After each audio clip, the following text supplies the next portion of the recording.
الحمد لله وحده والصلاة والسلام على من لا نبي بعده ولا نبوة بعده ولا رسول بعده ولا رسالة بعده أما بعد فأعوذ بالله من الشيطان الرجيم بسم الله الرحمن الرحيم وإذا قرئ القرآن فاستمعوا له وأنصتوا لعلكم ترحمون وقال رسول الله صلى الله عليه وسلم انما جعل الامام ليؤتم به فاذا كبر فكبروا واذا قرأ فانصتوا واذا قال الامام غير المغضوب عليهم ولا الضالين فقولوا آمين صدق الله مولانا العظيم وبلغنا رسوله النبي الكريم ونحن على ذلك من الشاهدين والشاكرين والحمد لله رب العالمين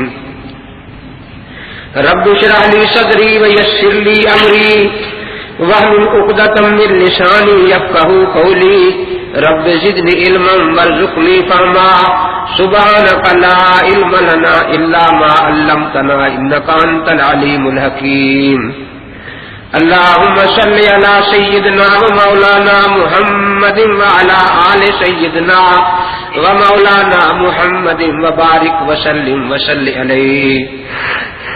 دوستو بزرگو، اللہ تبارک و تعالیٰ کا لاکھ لاکھ شکر اور احسان ہے کہ اللہ نے اپنی ساری مخلوقات میں سے ہمیں انسان بنایا جو اشرف المخلوقات ہے، اور انسانوں میں سے مسلمان بنایا. دنیا میں جتنے بھی دین ہیں ان میں سچا دین صرف اور صرف اسلام ہے، اور پھر مسلمانوں میں سے اہل سنت والجماعت بننے کی توفیق عطا فرمائی. جس طرح سارے دینوں میں سچا دین صرف اسلام ہے، اس طرح مسلمان کہلانے والوں میں نجات پانے والی جماعت کا نام اہل سنت والجماعت ہے. اور پھر اہل سنت والجماعت میں سے اللہ تبارک و تعالیٰ نے ہمیں سیدنا امام اعظم ابو حنیفہ رحمۃ اللہ تعالی علیہ کا مقلد بنایا. جس طرح سارے نبیوں میں زیادہ شان ہمارے پاک پیغمبر صلی اللہ تعالی علیہ وسلم کا ہے، کیونکہ باقی نبی ایک ایک قوم یا ایک ایک علاقے کے نبی تھے، اور ہمارے پاک پیغمبر صلی اللہ تعالی علیہ وسلم عالمگیر نبی ہیں. اسی طرح ائمہ مجتہدین میں سب سے بلند مقام سیدنا امام اعظم ابو حنیفہ رحمۃ اللہ تعالی علیہ کا ہے. امام شافعی رحمۃ اللہ علیہ کے مقلدین ایک دو علاقوں میں ملیں گے، امام مالک کے مقلدین ایک دو علاقوں میں ملیں گے، امام احمد بن حنبل رحمۃ اللہ علیہ کے مقلدین ایک آدھ ٹکڑے میں ملیں گے، لیکن عالمگیر امام جو ہیں وہ سیدنا امام اعظم ابو حنیفہ رحمۃ اللہ تعالی علیہ ہے. اس لیے ہم اپنے آپ کو اہل سنت والجماعت حنفی کہتے ہیں. جب ہم نے اپنے آپ کو اہل سنت کہا تو اپنا تعلق نبیوں کے سردار حضرت محمد الرسول اللہ صلی اللہ تعالی علیہ وسلم کے ساتھ جوڑ لیا. اللہ تعالیٰ نے بہت سے پیغمبر بھیجے، لیکن ہمارے پاک پیغمبر صلی اللہ تعالی علیہ وسلم سے ایک ایسا اعلان کروایا جو حضرت آدم علیہ السلام سے لے کر حضرت عیسیٰ علیہ السلام تک کسی پیغمبر سے نہیں کروایا. وہ کیا تھا؟ الیوم اکملت لکم دینکم واتممت علیکم نعمتی ورضیت لکم الاسلام دینا. دین کی تکمیل ہمارے پاک پیغمبر صلی اللہ تعالی علیہ وسلم کے ذریعہ ہوئی. اور جب ہم اپنے آپ کو والجماعت کہتے ہیں تو ہمارا تعلق نبی اقدس صلی اللہ تعالی علیہ وسلم کے پاک باز صحابہ سے قائم ہوتا ہے، جن کے ذریعے دین کو تمکین نصیب ہوئی. قرآن پاک سورہ نور میں ہے لَيُمَكِّنَنَّ لَهُمْ دِينَهُمُ الَّذِي ارْتَضَىٰ لَهُمْ، کہ خلافت راستہ میں اللہ کا پسندیدہ دین دنیا میں مضبوطی کے ساتھ جم جائے گا. اور جب ہم اپنے آپ کو حنفی کہتے ہیں تو تعلق امام اعظم ابو حنیفہ رحمۃ اللہ تعالی علیہ سے جڑتا ہے، جن کے ذریعے دین کو تدوین نصیب ہوئی. کیا چیز نصیب ہوئی؟ آپ سے پہلے بھی صحابہ نمازیں پڑھتے تھے، وضو کرتے تھے، روزے رکھتے تھے، لیکن صحابہ کرام رضوان اللہ تعالی اجمعین کی زندگیوں کے اکثر حصے میدان جہاد میں گزر گئے، انہیں موقع نہیں ملا کہ بیٹھ کر حدیث کی کتابیں مرتب فرماتے، فقہ کی کتابیں مرتب فرماتے۔ یہ صحرا سیدنا امام اعظم ابو حنیفہ رحمۃ اللہ تعالی علیہ کے سر پر ہے کہ سب سے پہلے دین حنیف کی تدوین آپ نے فرمائی۔ اسلام کا دوسرا نام ملت حنیف قرآن نے بیان کیا ہے، وَاتَّبِعْ مِلَّةَ إِبْرَاهِيمَ حنیفہ، اس لیے آپ کی کنیت بھی ابو حنیفہ قرار پائی، کیونکہ ملت حنیف جس کی تکمیل حضرت پر ہوئی، تمکین صحابہ کے ذریعے ہوئی، اس کی تدوین سب سے پہلے سیدنا امام اعظم ابو حنیفہ رحمۃ اللہ تعالی علیہ کے ذریعے ہوئی۔ تو اہل سنت والجماعت حنفی، اہل سنت میں نسبت اللہ کے نبی پاک کی طرف ہے جو آفتاب ہدایت ہے، سراج منیرہ، والجماعت میں ہماری نسبت صحابہ کی طرف ہے جو نجوم ہدایت ہے، اور حنفی میں نسبت امام صاحب کی طرف ہے جو چراغ ہدایت ہے، جو جہاں سورج کی روشنی نہ پہنچ رہی ہو، ستاروں کی روشنی نہ پہنچ رہی ہو، وہاں چراغ کی ضرورت پڑتی ہے یا نہیں؟ تو جب آپ چراغ جلاتے ہیں اور کتاب کھولتے صفحہ پڑھنے کے لیے تو اس کی 10 سطریں ہو تو 15 ہو جاتی ہے نا، سطریں بڑھ جاتی ہے نا، 8 رہ جاتی ہے۔ جس طرح چراغ نہ نقطہ بڑھاتا ہے نہ گھٹاتا ہے، ملحد نہ دین میں کسی نقطے کا اضافہ کرتا ہے نہ کمی کرتا ہے۔ چراغ کا صرف اتنا کام ہے جو اس کے بغیر نظر نہیں آ رہی تھی بات وہ ہمیں دکھا دی۔ تو جو بات عام لوگوں سے اوجھل ہوتی ہے وہ ملحد کی دوربین نگاہ اس کو اخذ کر لیتی ہے اور وہ ہمارے سامنے بیان کر لیتا ہے۔ اسی لیے ہم اہل سنت والجماعت حنفی مسلک سے تعلق رکھتے ہیں۔ حضرت نے 3-4 مسائل اس ایک ہی بیان میں ذمہ لگا دیے ہیں، میں کوشش کروں گا مختصر سا بیان ہوتا ہی چلا جائے۔ دیکھیے، مسئلہ سمجھنا مشکل نہیں ہوتا، لیکن ضد کا دنیا میں کوئی علاج نہیں۔ ایک شادرے میں پادری سے مناظرہ تھا، مجھے کہنے لگا کہ آپ حضرت رسول اقدس صلی اللہ تعالی علیہ وسلم کے نبی ہونے کی کوئی ایسی دلیل بیان کریں جس کو میں توڑ نہ سکوں۔ میں نے کہا میں بیان کروں کہ جی ہاں۔ کہا میرا دماغ خراب ہے، میں بیان کروں؟ کہتا دلیل وہ بیان کرتا جس کا دماغ خراب ہو۔ میں نے کہا نہیں، میرے نبی پاسم آخری نبی ہے، میری باری آخر میں آنی ہے۔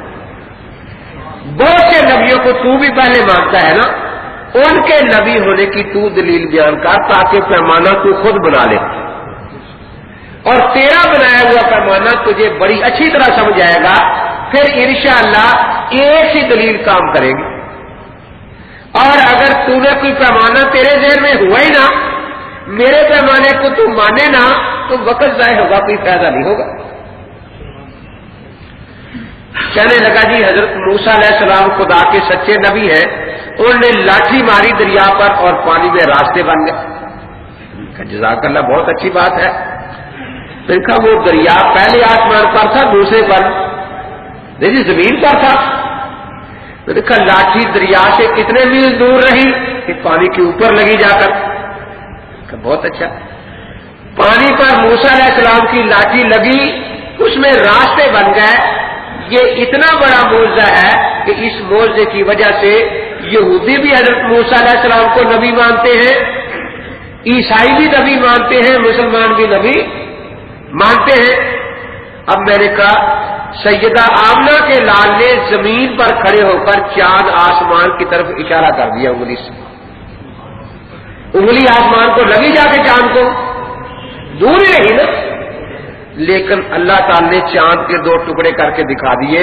اقتربت الساعۃ وانشق القمر۔ ان دونوں موضوعوں میں اتنا ہی فرق ہے جتنا زمین اور آسمان میں ہے۔ اب اس معجزے کی وجہ سے حضرت موسیٰ علیہ السلام کو نبی ماننا، اور اس عظیم الشان معجزے کی وجہ سے حضرت محمد الرسول اللہ صلی اللہ علیہ وسلم کی نبوت کا نبی نہ ماننا، یہ ضد ہے کوئی آدمی کہہ سکتا ہے کہ جو مٹی کا تیل زمین سے نکلتا ہے اس سے تو روشنی ہوتی ہے، لیکن آسمان کا سورج روشنی نہیں دیتا۔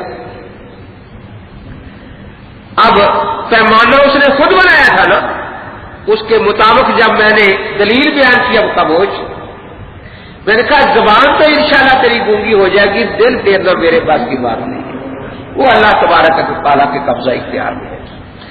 تو بات میں آپ کو سمجھانا یہ چاہتا ہوں کہ مسئلہ سارا اختلافی نہیں ہوتا، کچھ حصہ اتفاقی بھی ہوتا ہے۔ آپ نے مغرب کی نماز پڑھی تو قاری صاحب نے صرف سورۃ فاتحہ پڑھی ہے یا اس کے بعد بھی کچھ قرآن پڑھا ہے؟ جی اچھا، کچھ مسئلوں پر اتفاق ہوتا ہے نا، وہ سامنے ہو تو مسئلہ اختلافی سمجھنا آسان ہو جاتا ہے۔ نماز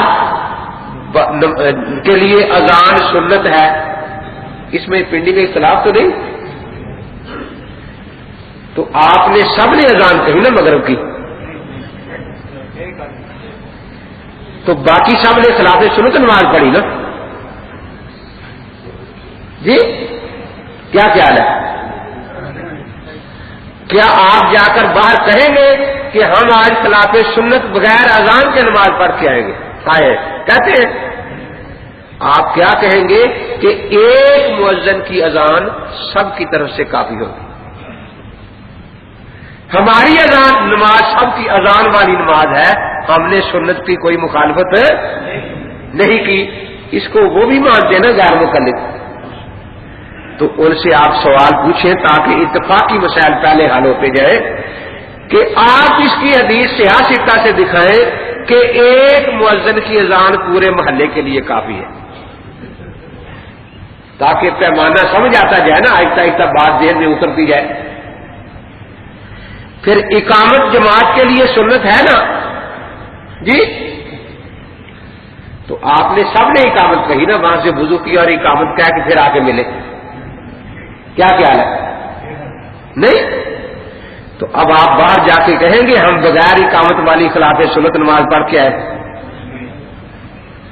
آپ یہی کہیں گے نا کہ ایک اقامت سب کی طرف سے کافی ہو گئی، وہ بھی یہ کہتے ہیں یا نہیں کہتے؟ تو دوسرا سوال ان سے یہی پوچھے کہ ایک حدیث پاک سیاستہ سے ہمیں لکھ دیں کہ ایک اقامت کہنے والے کی اقامت پوری جماعت کے لیے ہو جاتی ہے۔ پھر حضرت قاری صاحب دامت ذلہم نے بعد میں سورت بھی پڑھی نا، وہ سورت غیر مقلد بھی نہیں پڑھتا امام کے پیچھے، ایک سورت ساری جماعت کے لیے کافی مانتا ہے یا نہیں مانتا؟ مانتا ہے نا۔ اب اس کی اس سے پوچھیں کہ اس کی کیا دلیل ہے تیرے پاس؟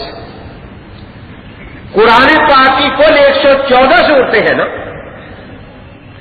113 صورتیں امام کے پیچھے وہ بھی نہیں پڑھتا، ایک صورت پڑھتا ہے، تو 113 صورتیں زیادہ ہیں یا ایک زیادہ ہے؟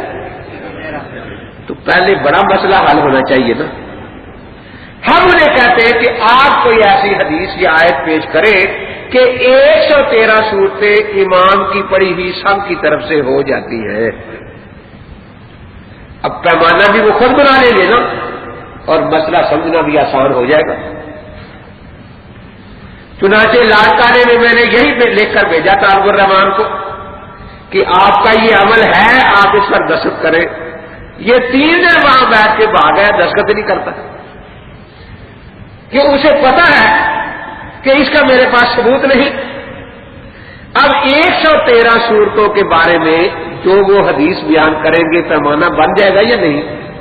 ہمارا ان سے یہی مطالبہ ہے کہ ایک آیت یا حدیث پاک ایسی پیش کرے کہ امام کی پڑھی ہوئی 113 صورتیں سب کی طرف سے ہو جاتی ہیں، پھر 114 کے بارے میں ہم فیصلہ کر لیں گے۔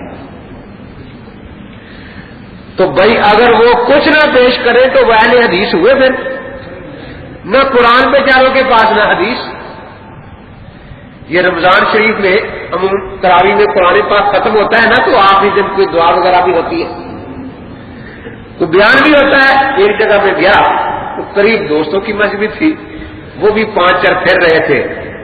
ہمارا بھی آج ختم قرآن ہے، ہمارا بھی آج تو میں نے کہا رمضان کا ایک مہینہ یا کم سے کم آخری 10 دن تو جھوٹ سے توبہ کر لیا کرو، ساری عمر تو تم نے بولنا ہی ہے.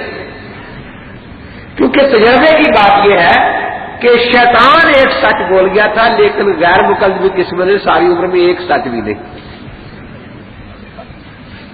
تو میں نے کہا چلو رمضان شریف کے مہینے میں سچ بول لیا کرو، آخری دنوں میں صحیح. ہم نے جھوٹ بولا، میں نے کہا بہت بڑا. قرآن تو صرف قاری صاحب کا ختم ہوا نا، آپ نے تو پیچھے صرف فاتحہ پڑھی ہے اور آپ کی فاتحہ ختم ہوئی ہے. اور آج آپ دعا بھی یہی مانگیں گے، یا اللہ قاری صاحب کا قرآن قبول کر لینا، ہماری فاتحہ پڑھ دینا، ہماری فاتحہ پڑھ دینا یا اللہ. تو اب دیکھیے اگر 113 صورتوں کا مسئلہ وہ انصاف کے ساتھ حل کر دے تو 114ویں صورت کا مسئلہ کوئی مشکل نہیں. لیکن وہ کبھی اس بات پر آنے کو تیار ہی نہیں. دیواروں پر لکھا جاتا ہے اہل حدیث کے 2 اصول، اطیع اللہ اطیع الرسول، لیکن عمل کے لیے نہیں، نہ ایمان کے لیے. دیکھو نمازیوں کی 3 ہی قسمیں ہیں، چوتھی کوئی قسم نہیں. آپ نے سنتیں نفل اکیلے کے لیے پڑھے، فرض باجماعت پڑھے، تو 3 قسم کے نمازی ہوئے نا، اکیلا نمازی، مقتدی اور امام. اکیلے کے لیے اللہ تعالیٰ نے مستقل آیت نازل فرمائی، فَاقْرَؤُوا مَا تَيَسَّرَ مِنَ الْقُرْآنِ. حدیث پاک کی ہر کتاب میں مشہور حدیث ہے جس کو مسیح الصلاۃ والی حدیث کہتے ہیں کہ ایک شخص اکیلا نماز پڑھ رہا اور رکوع سجدہ ذرا اچھی طرح نہیں کرتا تھا، تو حضرت فرماتے کہ پھر نماز پڑھو، نماز نہیں ہوئی. آخر جب اس نے عرض کیا کہ حضرت آپ مجھے سکھا دے، تو اکیلے آدمی کو جو نماز کا طریقہ سکھایا کہ جس طرح حکم دیا کہ تو نے تکبیر کہنی ہے، یہ حکم دیا تو نے رکوع کرنا ہے، تو نے سجدہ کرنا ہے، یہ بھی حکم دیا ثم اقرأ بما تيسر معك من القرآن. اب دیکھو دونوں باتیں آگے نہیں، اطیع اللہ بھی اطیع الرسول بھی، کہ اکیلے نمازی کو خود قرات کرنی ہے، وہ فاتحہ بھی پڑھے گا، سورت بھی پڑھے گا. دوسرا جماعت کی نماز ہے، اس میں امام کتنے ہوتے ہیں؟ 1. اس کے لیے اللہ نے مشکل آیت نازل فرمائی، لا تجہر بصلاتک ولا تخافت بها وابتغ بین ذلک سبیلا. صحیح بخاری کی صفحہ 686 جلد 2. عبداللہ بن عباس رضی اللہ تعالیٰ عنہ فرماتے ہیں کہ نبی اقدس صلی اللہ تعالی علیہ وسلم مکہ مکرمہ میں چھپ کر جماعت کراتے تھے. کہاں؟ انہوں نے اپنے نوجوانوں کو بتایا تھا کہ مکے میں جماعت نہیں ہوتی تھی، یہ غلط ہے، بالکل جماعت ہوتی تھی. آپ بلند آواز سے امام بن کر قرات کرتے، باہر جو بیٹھے ہوتے کافر وہ سن کر گالیاں بکنا شروع کر دیتے. تو اللہ تبارک و تعالی نے کیا ارشاد فرمایا کہ اتنی اونچی قرات نہ کرے کہ کافر سن کر گالیاں بکے. ولا تخافت بها، اور جہری نمازوں میں اتنا آہستہ بھی نہ کرے کہ آپ کے صحابہ نہ سن سکے. یہ متفق علیہ حدیث ہے. اس سے بھی پتہ چلا کہ حضرت کے صحابہ پیچھے قرآن سننے کے لیے کھڑے ہوتے تھے، نہ کہ پڑھنے کے لیے. تو امام کیا کیا پڑھتا ہے؟ فاتحہ اور سورت ساتھ چلتی رہے نا بات. اب رہ گئے مقتدی، ان کے لیے مشکل آیت نازل فرمائی، وَإِذَا قُرِئَ الْقُرْآنُ فَاسْتَمِعُوا لَهُ وَأَنصِتُوا لَعَلَّكُمْ تُرْحَمُونَ. اور جب قرآن پڑھا جائے تم توجہ کرو اور خاموش رہو تاکہ تم پر خدا کی رحمتیں نازل ہوں. مولوی محمد رمضان صاحب ہم پر شرفیہ کے مجھ سے پہلے پھر بیان کر رہے تھے یہ جگہ، تو یہ آئے ہوئے تھے چٹے لینے، اس پتہ نہیں تھا کہ یہ امین ہے یا کوئی، اس نے سمجھا امین ہی ہے، فوراً چٹ دے دی کہ یہ آیت تو کافروں کے لیے نازل ہوئی ہے. مولوی رضوان صاحب نے کہا کہ اچھا اس کا مطلب ہے اگر کافر بھی قرآن کا ادب کرے تو رحمت کی امید ہے، تم اتنی نا امید ہو گئے ہو. کافر بھی زیادہ خدا کی رحمت سے نا امید ہو گئے کہ اگر کافر بھی ایک ادب کریں گے قرآن پاک کا تو امید ہے اللہ رحم کر دے، تو تم کافروں سے زیادہ نا امید ہو گئے۔ خیر، ایک نوجوان میرے پاس آیا، کالج کا لڑکا تھا، دو ساتھی اس کے ساتھ، صلاۃ الرسول اس نے پکڑی ہوئی، صادق سیال کوٹھی کی کتاب، عنوان تھا ہر نماز میں سورۃ فاتحہ پڑھنا لازمی ہے۔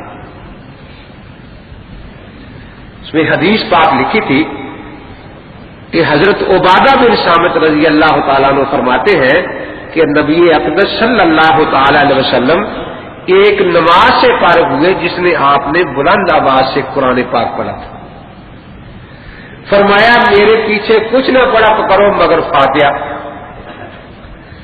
جو امام کے پیچھے فاتحہ نہ پڑھے اس کی نماز نہیں ہوتی۔ کہا دیکھو جی یہ اللہ کے نبی کی حدیث ہے، میں نے کہا بالکل۔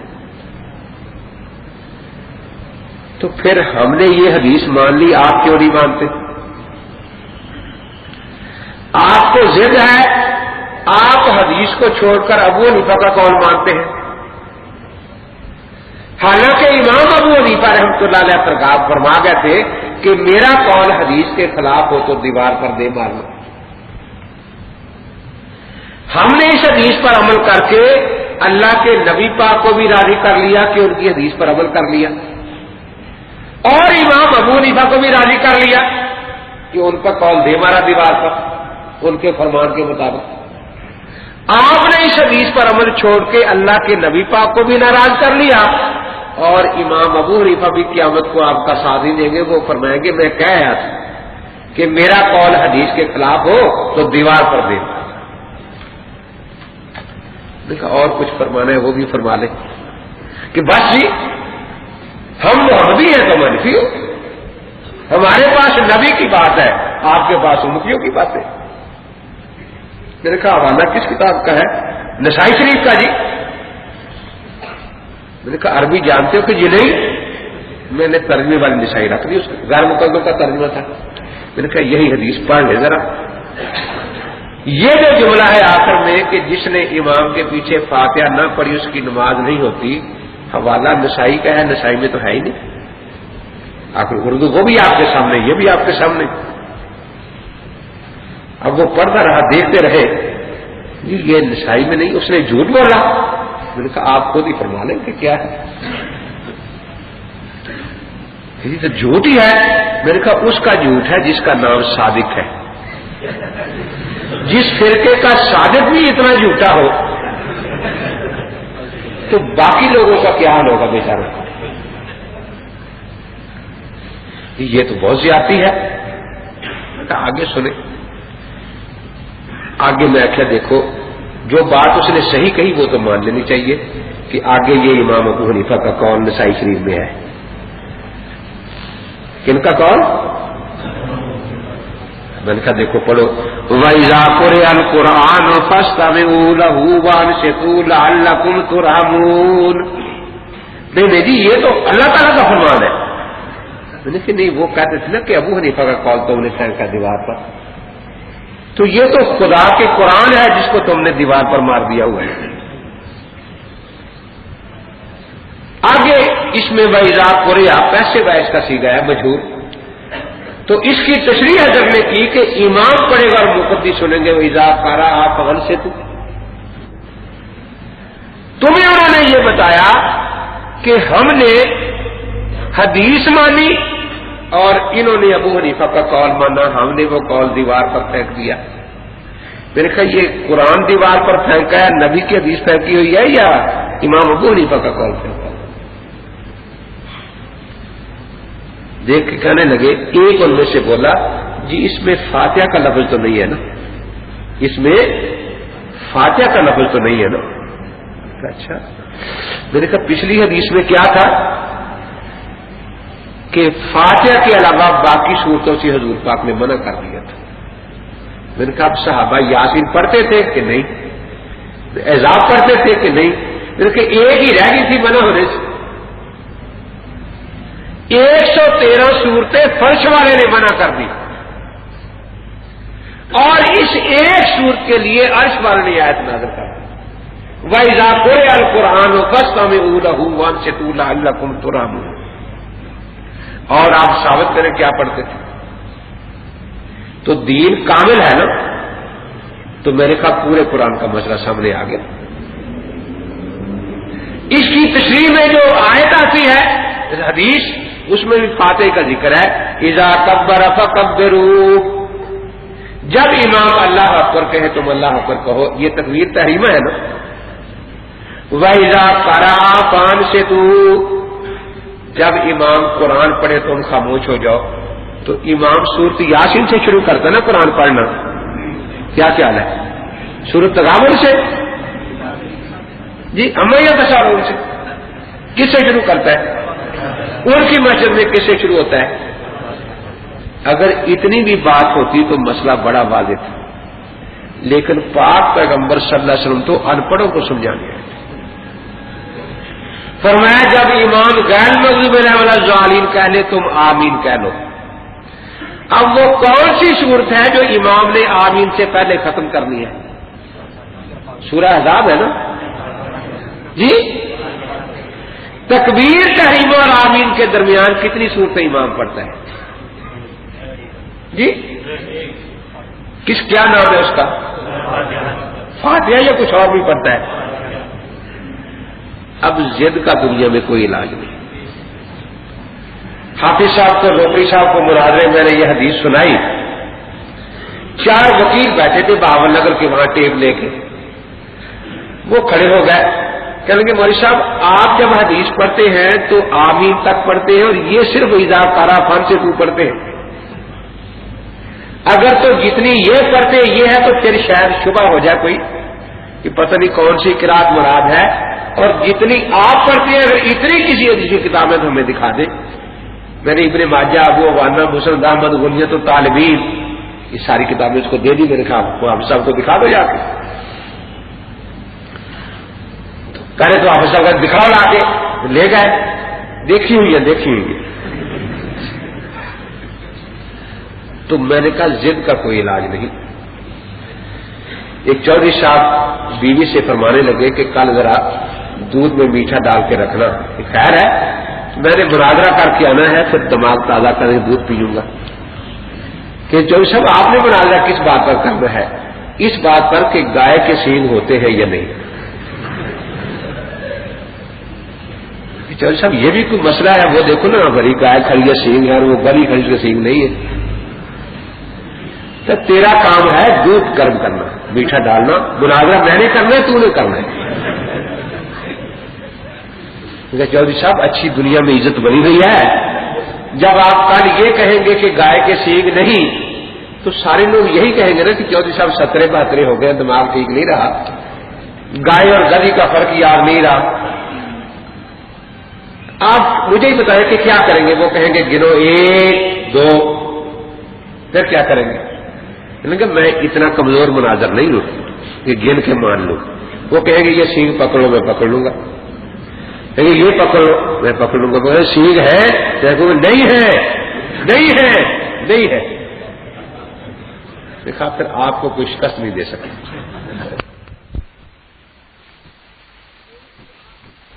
ایک میں آمین دی، پھر پوچھا آپ صاحب درمیان میں فاتحہ ہے؟ کہتا نہیں ہے، نہیں ہے، نہیں ہے۔ تو ضد کا دنیا میں کوئی علاج نہیں۔ کوئی حافظ صاحب بھی بیٹھے یہاں، رمضان میں جب پوچھے تو حافظ صاحب خود ذرا اونچے ہوتے ہیں، باقی دنوں میں دوسرے اشارہ کرتے ہیں کہ حافظ صاحب بیٹھے ہیں۔ بھئی یہ آیت کس صورت میں آتی ہے؟ غیر المغضوب علیہم ولا الضالین۔ اب سب ہنسے ہیں کہ اس کے ساری عادت نہیں، کچھ نہیں دقت، تو کسی اور صورت میں بھی شاید آتی ہے، پورے قرآن میں نہیں آتی۔ اللہ تعالیٰ سمجھا رہے ہیں میرے بندو، اللہ کے نبی فرما رہے ہیں میرے امتیوں، جس صورت میں یہ آیت ہے وہ امام نے پڑھ لی ہے، تم نے خاموش رہنا۔ تو یہ آیت کس صورت میں ہے؟ وہاں تقریباً 2000 سے زائد آدمی تھے، میں نے کہا جو یہ کہتا ہے کہ فاتحہ میں ہاتھ کھڑے کرو، سب نے ہاتھ کھڑے کیے، جو 4 مولوی گرم کر رہے ہیں کسی نے ہاتھ کھڑا نہیں کیا. میں نے کہا کہ عرصے کام کا بھی جیسے لڑ رہے ہیں ان کو تو یہ نہیں پتا فاتحہ ہے کون سی، ان کی فاتحہ کی اور ہوگی پھر. تو سارے لوگ کہہ رہے تھے کہ جی ضد ہے ورنہ مسئلے میں کوئی شک نہیں. سو مولوی صاحب کہیں باہر جنگل تشریف لے گئے نا، آدمی دیکھتا ہے کہ کوئی قریب تو نہیں، یہ بیٹھ گیا تو پتہ چلا کہ نمبردار بھی قریب بیٹھے ہیں. انہوں نے سوچا کہ اگر میں پہلے اٹھوں گا کہ ہم نے کبھی ممبر پر بیٹھ کر ان کو معاف نہیں کیا، آج باہر قابو آ گیا تو یہ ضرور بدلہ لے گا، کوئی بولی مارے گا. نمبردار بیچارہ فون کر رہا ہے کہ یہ مولوی مسجد میں قابو نہیں آتا، آج باہر میں بیٹھا قابو آ گیا، اگر میں پہلے اٹھا تو یہ بولی مارے گا. اب دونوں بیٹھے، دن سفید ہو گیا. مولوی صاحب کا تو ایک آج شاگرد ہوتا ہے، کسی نے بیچارے جماعت کرا دی ہوگی، نمبردار کو 100 ملنے والے جی، وہ ڈی سی صاحب کے پاس جانا ہے جی، تھانے جانا ہے جی، وہ راہداری لکھنی ہے جی، وہ دروازے کرتے ہیں چودھری صاحب کہ گھر نہیں ہے صبح سے، پتہ کرو مسجد میں ہوں گے. نہیں وہ تو صرف عید کے دن جاتے ہیں مسجد میں. اچھا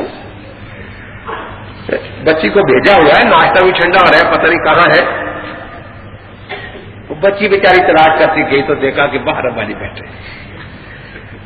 ابا جی جلدی آ جاؤ، ناشتہ ٹھنڈا ہو رہا ہے. کہ بیٹی یہی آ جاؤ، مولوی صاحب سے آج مناظرہ شروع ہے اور میں شکست ماننے کو تیار نہیں ہوں. تو دیکھو نا ضد انسان کو کہاں تک لے جاتی ہے. صلح حدیبیہ کے موقع پر سورہ فتح نازل ہوئی ہے نا، تو فتح کیا ہے؟ کافر ضد کرتے جاتے تھے، اللہ کے نبی پاک ضد چھوڑتے جاتے تھے. تو فتح ضد کے چھوڑنے میں ہے، ضد کرنے میں نہیں ہوتی. ایک حدیث کا اور ترجمہ کر دوں اس بارے میں. حضرت ابو ہریرہ رضی اللہ تعالیٰ عنہ فرماتے ہیں کہ حضرت پاک نبی اقدس صلی اللہ تعالیٰ علیہ وسلم فجر کی نماز سے فارغ ہوئے، جہری قرآن پڑھا تھا، تو پوچھا حل قرأ احد معی منکم آنفا، اب بھی میرے پیچھے کوئی قرات کرتا ہے؟ یہ سوال حضرت پاک نے کبھی اکیلے نمازی سے نہیں پوچھا، کبھی کسی امام سے نہیں پوچھا، صرف مقتدی سے پوچھا.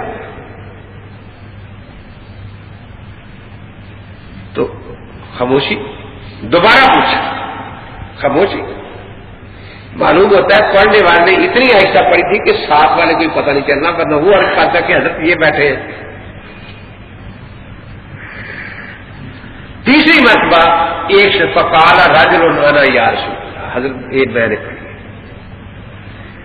تو حضرت ابو ہریرہ رضی اللہ تعالیٰ عنہ سال ایمان لائے ہیں، یہ ان کے ایمان کے بعد کا واقعہ نا، جس کو تاریخ اسلامی میں سنۃ الوفود کہا جاتا ہے. ایک وہ دن ہے کہ حضرت تشریف لے جاتے اور طائف والے بات نہیں سنتے. آج معاملہ الٹ ہو گیا ہے. یدخلون فی دین اللہ افواجا، ہر طرف سے فوجوں کی فوجی آ رہی ہے کہ ہمیں مسلمان کر لو. تو مسجد نبوی کتنی بڑی ہوگی؟ تو ساری مسجد نبوی میں کتنے نکلے پڑھنے والے؟ کتنے؟ حضرت ابو ہریرہ راجل کا لفظ نکرہ استعمال فرما رہے ہیں، یعنی وہ ابو ہریرہ کی جان پہچان والا آدمی نہیں تھا، کوئی نو مسلم تھا. اب ساری مسجد میں پڑھنے والا ایک اور باقی نہ پڑھنے والے. تو حضرت پاک نے نہیں فرمایا کہ صدیق نماز دوبارہ پڑھ لو، تیری نماز نہیں ہوئی، ایک نے پڑھی ہے. تو ہم بھی یہی کہتے ہیں کہ غیر مقلدو تم بھی نہ کہا کرو کہ تمہاری نماز نہیں ہوتی، تم اللہ کے نبی پاک سے زیادہ عالم نہیں ہو. اب جس ایک نے پڑھی تھی اس کی کیا شامت آ رہی ہے؟ انی اقول مالی انازع القرآن. یہ مالیہ کا لفظ عربی زبان میں جھڑکنے، ڈانٹنے، غصہ ظاہر کرنے کے لیے آتا ہے. آپ نے علماء سے لوگوں سنا ہوگا، حضرت سلیمان علیہ السلام فرما رہے تھے مالیہ لا اری الہدہد. تو ناراض تھے یا راضی تھے؟ زیادہ ناراض تھے یا تھوڑے سے؟ پر میں یا ذبح کر دوں گا یا ایسی سزا دوں گا کہ یاد رکھے. قرآن پاک کا 23واں پارہ کہاں سے شروع ہو رہا ہے؟ جس محاورے اللہ نے مشرکوں کو ڈانٹا، جس محاورے سے سلیمان علیہ السلام نے ہدہد کو ڈانٹا، اسی محاورے سے خدا کا آپ ہی نبی اپنے پیچھے فاتحہ پڑھنے والے کو ڈانٹ رہا ہے۔ تو اس سے ایک مسئلہ معلوم ہوا کہ جو امام کے پیچھے قرات کرے اس کو ڈانٹنا سنت نبوی ہے صلی اللہ علیہ وسلم۔ آپ لوگوں نے یہ سنت چھوڑ رکھی ہے نا، تو اس لیے تو سارا بوال ہے اس کا۔ اگر آپ ڈانٹ ڈپٹ کریں تو بالکل نہیں، دیکھو صحابہ تو سنت کیا جتتے نا۔ حضرت فاروق اعظم رضی اللہ تعالیٰ دیکھ رہے ہیں کہ حضرت پاک کی پیشانی پر بل ہے، کھڑے ہو جاتے ہیں۔ وجہ تو اندر یقرا خلف الامام مولیا پو حجر، حضرت مجھے بھی مل گیا پتھر توڑ دوں گا اس کے منہ میں، پڑھے کیسے؟ سعد ابن ابی وقاص جو اشرا مبشرہ میں سے ہے اور مستجاب الدعوات تھے، وہ فرماتے ہیں مجھے مل گیا منہ میں انگارہ ٹھوس دوں۔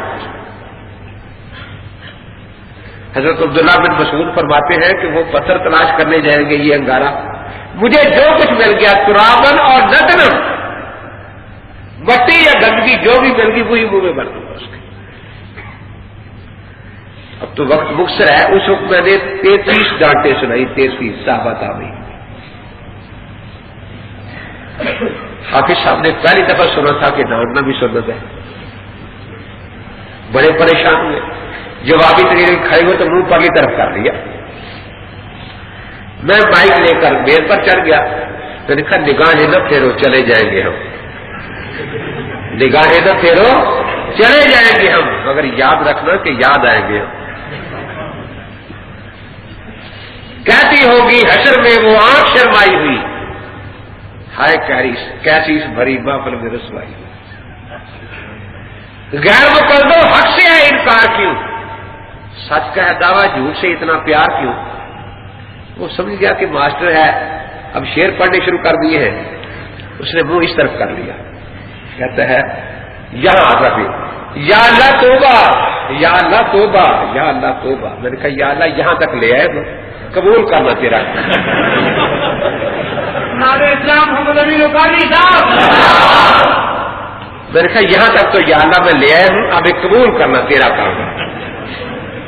اب 3 دفعہ توبہ توبہ کر کے کہتا ہے یہ ماسٹر بڑا دھوکے باز ہے، اس نے جتنی ڈانٹ والی روایتیں پڑھی ہیں ان میں قرات کا لفظ ہے، فاتحہ کا نہیں۔ کہ چلو اتنا تو مان گیا نا۔ پھر اس وقت میں نے 7 حدیثیں پڑھی، اب صرف 2 پڑھ دیتا ہوں۔ حضرت انس بن مالک رضی اللہ تعالیٰ عنہ فرماتے ہیں کہ رسول پاک صلی اللہ علیہ وسلم، ابو بکر صدیق، عمر فاروق، عثمان غنی جب امام بنتے کانوا یستفتحون القراءۃ بالحمد للہ رب العالمین۔ اللہ کے پیغمبر کہتے ہیں فاتحہ قرات ہے، غیر مقلد کہتا ہے فاتحہ قرات ہی نہیں۔ اب مسئلے پر کون آ گیا؟ صدیق اکبر رضی اللہ تعالیٰ عنہ۔ وہ قرات امام بن کے کہاں سے شروع فرما رہے ہیں؟ الحمدللہ رب العالمین سے۔ صدیق کہتے ہیں فاتحہ قرات ہے، غیر مقلد کہتا ہے صدیق غلط کہتا ہے فاتحہ قرات نہیں ہے۔ اب مسئلے پر کون تشریف لائے؟ حضرت فاروق اعظم رضی اللہ تعالیٰ عنہ۔ اللہ کے پاک پیغمبر فرماتے ہیں لو کان بعدی نبی لکان عمر، میرے بعد اگر نبوت جاری ہوتی تو عمر نبی ہوتے۔ فرمایا جس گلی میں میرا یہ شعر زبان کون رکھتے وہاں وہ نہیں آتا۔ وہ دیکھ لو 3 طلاقوں والی گلی میں کان رکھا نا حضرت عمر نے، ایسے بھاگتے ہیں۔ مجھے کہتے ہیں یہ آپ ہلانے کے قائل ہیں، میں نے کہا آپ ہرانے کے قائل ہیں۔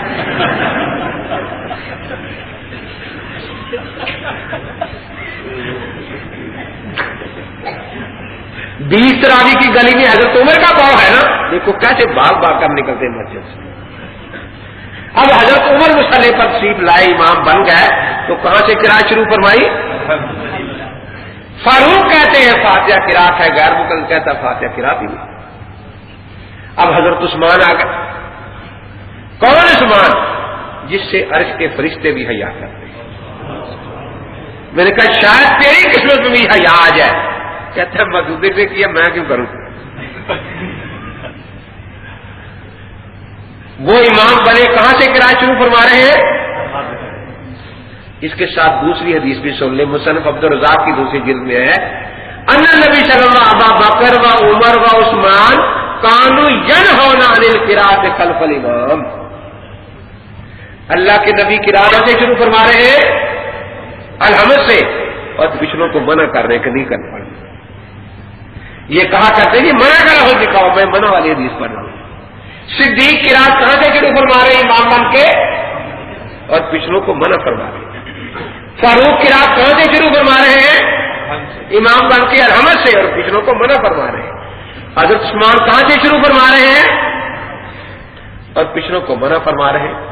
آپ کہیں گے حضرت علی کرم اللہ تعالی کی اس میں گرامی نہیں آیا کیونکہ وہ کوفہ شریف لے گئے تھے, تو یہ راوی مدنی تھا, کوفی آگے ساتھ روایت ہے کان ینہا عن القراءۃ خلف الامام, کہ حضرت علی بھی امام کے پیچھے قراءت سے منع فرمایا کرتے تھے. حضرت ابو ہریرہ رضی اللہ تعالیٰ عنہ, ابو داؤد شریف میں روایت ہے, حضرت نے فرمایا ابو ہریرہ جاؤ مدینے میں اعلان کرو, منادی کرو ہر گلی میں, اخرج فلان فی طرق المدینہ انہ لا صلاۃ الا بقراءۃ, کہ قراءت کے بغیر نماز نہیں ہوتی. اور یہ بھی بتانا قراءت کیا ہے, ولو بفاتحۃ الکتاب فما زاد, کہ فاتحہ بھی قراءت ہے اور جو اگلی سورت پڑھی جائے وہ بھی. اللہ کے پاک پیغمبر صلی اللہ علیہ وسلم مدینہ شریف کی گلی گلی میں منادی کروا رہے ہیں فاتحہ قراءت ہے, فاتحہ قراءت ہے. غیر ملک پاکستان کے شہر شہر میں کہہ رہے ہیں فاتحہ قراءت نہیں ہے, فاتحہ قراءت نہیں ہے. ہم اللہ کے نبی کی مانے غیر ملک کی مانے. تو اس وقت میں نے 2 حدیثیں پڑھی ہیں نا, اس وقت میں نے 7 سنائی روکری صاحب کو کہ فاتحہ قراءت ہے. پھر میں نے کہا کہ اب 7 کے مقابلے میں صرف 1 پڑھے. حضرت پاک نے ارشاد فرمایا ہو کہ فاتحہ قراءت نہیں ہے, اگلی سورت قراءت ہے. میں اس حدیث کے پہلے راوی سے لے کر آخری حرف تک, لفظ تک, ایک ایک لفظ پر 10-10 ہزار روپے رکھ کے میں نے کہا انعام دوں. لیکن حافظ صاحب سے کئی جگہ ملاقات ہو جاتی, کوئی قادیانیوں والے جلسہ آ جاتے, وہ بھی ہم بھی چلے جاتے ہیں. اور جب ملاقات ہوتی ہے تو مجھے یہی شعر عرض کرنا پڑتا ہے, ماننا کہ تم ہنسی ہو پر دل کے سکی نہیں, ماننا کہ تم ہنسی ہو پر دل کے سکی نہیں, عاشق ایک سوال کو پورا نہ کر سکے. ایک حدیث مانگی تھی. اگر کسی کے ذہن میں یہ ہے کہ شاید وہ آفیسر نے پیش کی ہو تو اب کوئی چیلا بیٹھا تو لکھ کے بھیج دے کہ فاتحہ قراءت نہیں. دیکھو نا ابھی میں جھوٹا ہو جاؤں گا. تو مسئلہ سمجھنا مشکل نہیں, لیکن سمجھ جب ہی آئے گا کہ 113 صورتوں کا پہلے حل کرو, بعد میں قراءت کی فاتحہ کی طرف آ جاؤ. اسی طریقے سے آمین کا مسئلہ ہے. ہماری آمین رنگ برنگی نہیں. اکیلا نمازی نماز پڑھے تو آمین آہستہ, مقدی ہو آمین آہستہ, امام ہو آمین, اور ان کی آمین رنگ برنگی ہے. یہ اکیلے نماز پڑھتے ہیں تو آہستہ, امام کے پیچھے 11 رکعتوں میں آہستہ, 6 میں اونچی, امام کی بھی 11 میں آہستہ اور 6 میں. تو زیادہ نمازیں اکیلے پڑھی جاتی ہے نا. تو یہ روپی صاحب سے بھی پنجاب کے مناظرے میں اور پیر جھنڈے سے سندھ کے مناظرے میں نے پوچھا تھا کہ ایک حدیث لا دو کہ اکیلے نمازی کے لیے اونچی آمین کہنا, آہستہ آمین کہنا سنت ہے. اب اگر لائے تو ایک پیمانہ بن جائے گا نا, لیکن نہ لائے ہیں نہ لا سکتے ہیں. پھر مسجد میں مقدی زیادہ ہوتے ہیں, امام زیادہ ہوتے ہیں, تو مقدیوں کا مسئلہ پہلے حل ہونا چاہیے. 11 رکعتوں میں مقدی آمین آہستہ کہے, اس کی حدیث ہمیں چاہیے یا نہیں چاہیے؟ اور پھر امام بھی 11 میں آہستہ کہتا ہے, وہ بھی چاہیے. وہ میرا ایک شاگرد چلا گیا, ان کی مسجد میں اشتہار لگا ہوا تھا آمین بالجہر, وہ پڑھنے لگا, 2-4 کھڑے ہو گئے کہ دیکھو دیکھو کتنی حدیث ہے, دیکھو کتنی حدیث ہے. اونچی آمین کہنا سنت ہے, جو اونچی آمین نہیں کہتا یہودی ہے. تو میں نے بھیجے اس کو زور کے وقت,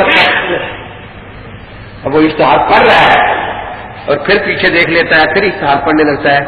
کہتے پیچھے کیا دیکھتے ہو؟ میں دیکھ یہ رہا ہوں کہ اشتہار اہل حدیثوں کا ہے، مسجد یہودیوں کی ہے، کیونکہ سارے آہستہ آمین کر رہے ہیں زور میں، اور یہ لکھا ہوا ہے کہ آہستہ یہودی کہتے ہیں. نہیں زور میں آہستہ ہی سننا ہے، یہاں تو نہیں لکھا ہوا.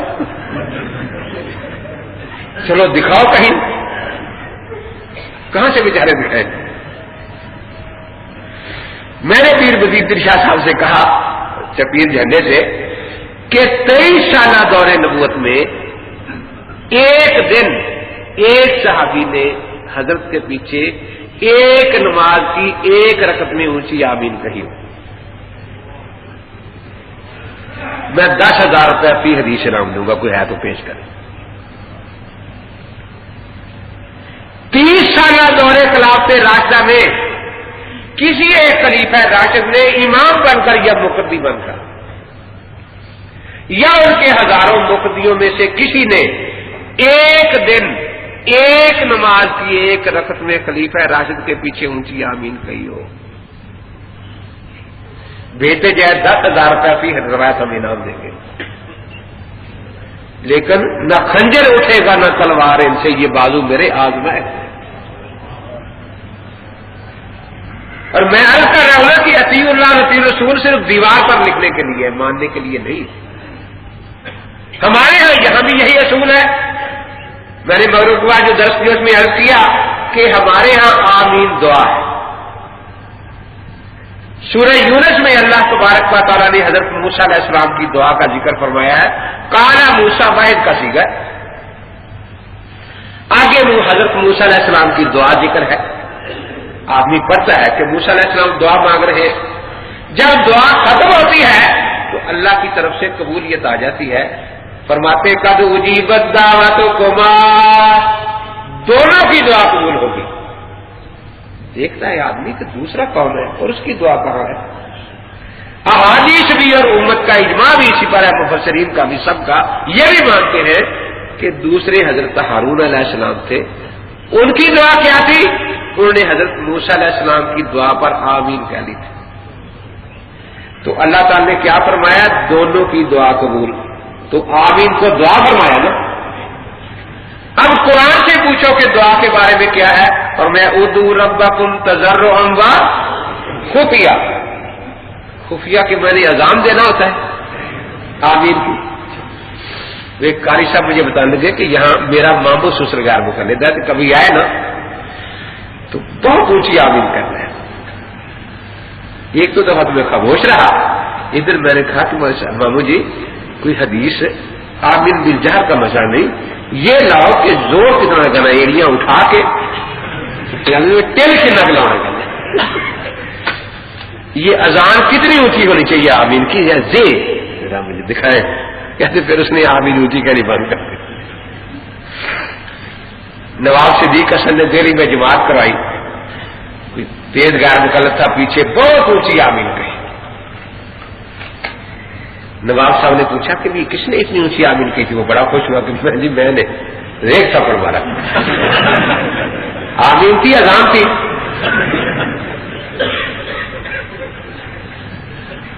مقصد یہ ہے کہ رسول اقدس صلی اللہ تعالی علیہ وسلم بھی آہستہ آمین فرماتے تھے. اب وہ صراط الرسول میں ایک آدمی لایا، جی آمین اونچی، میں نے کہا ٹھیک ہے. میں نے کہا اونچی آمین کا راوی علا بن صالح شیعہ ہے، آہستہ آمین کا راوی سفیان ثوری سنی ہے. تو اس صادق کو اللہ کے نبی پاک فرما گئے تھے کہ شیعہ کی روایت لکھنا، سنی کی نہ لکھنا، یا یہ اس کا اپنا انتخاب ہے؟ یعنی اپنا ہی ہے تو پھر صراط الرسول کیوں کہتا ہے؟ رسول کا انتخاب تو نہیں نا، صادق کا ہے. لوگ تو بیچارے رسول کے لفظ سے دھوکہ کھا رہے ہیں. مسلزامن میں روایت ہے کہ حضرت نے آمین کہی، اخفا بہا صوت، وہ اپنی زبان آواز کو چھپا دی. کان عمر والی لا یجہرون بسم اللہ ولا بالتوبۃ ولا بالتامین. آخر مناظرے میں اس نے پیر جھنڈے نے بڑی محنت کی، جی 200 صحابہ نے اونچی آمین کہی تھی، مسجد گونج گئی. اچھا،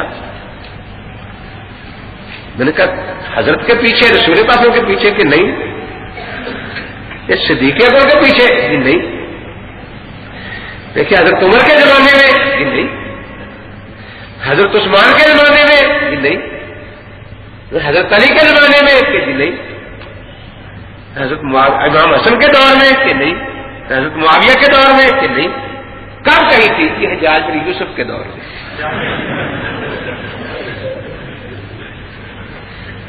ان کا راوی کون ہے؟ عبدالعزیز ابن جریج. تو میں نے کہا اس کے بارے میں لکھا ہے کہ اس نے مکہ شریف میں رہ کر 90 عورتوں سے متا کیا تھا اور روزانہ ایک شٹانک تلوں کا تیل اس کا حکنا کرواتا تھا کہ اس سے متا کی قوت بحال ہو جاتی ہے. میں نے کہا اس پر بھی عمل کرتے ہو یا نہیں؟ دیکھو مفت میں قوت باقی اس کا بتا رہا ہوں. میں نے کہا میرا مطالبہ تھا کہ خدا کا راج کی دعوت کرو اور آپ متا کھانے کے دروازے پر بیٹھے. تو وہ 2-3 پروفیسر کا مقرر تھے، وہ کھڑے ہو کر مجھے وہ آسمانے لگے کہ وہ سب مسئلہ ہمیں معلوم ہے کہ آپ کا سچ ہے، ہمارے پیر صاحب کی زیادہ بےزتی نہ کرو.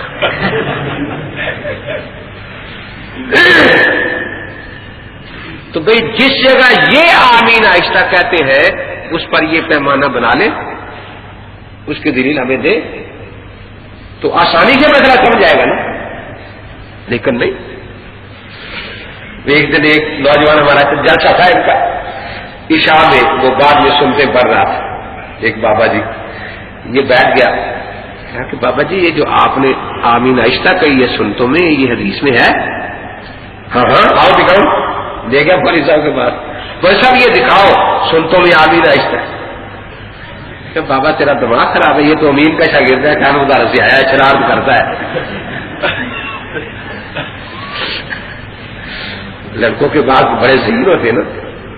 میں بنائی طور میں تھا تو شکیل احمد چلیور کا پڑھتا تھا، تو میں نے کہا تھا کبھی کبھی ان کی مسجد میں چلے جایا کرو، کچھ سوال جواب ہو تاکہ تمہیں اپنے کمزوری کا علم ہو کہ اس بات کا جواب نہیں آیا، آ کے پوچھو. تو آ کر مجھے سہیل نے کہا کہ جی ایک نوجوان نماز پڑھ رہا تھا، میرے پاس بیٹھ گیا، اس نے سلام پھیرا، میں نے سلام کیا، السلام علیکم السلام. کیا حال ہے جی؟ بہت اچھا.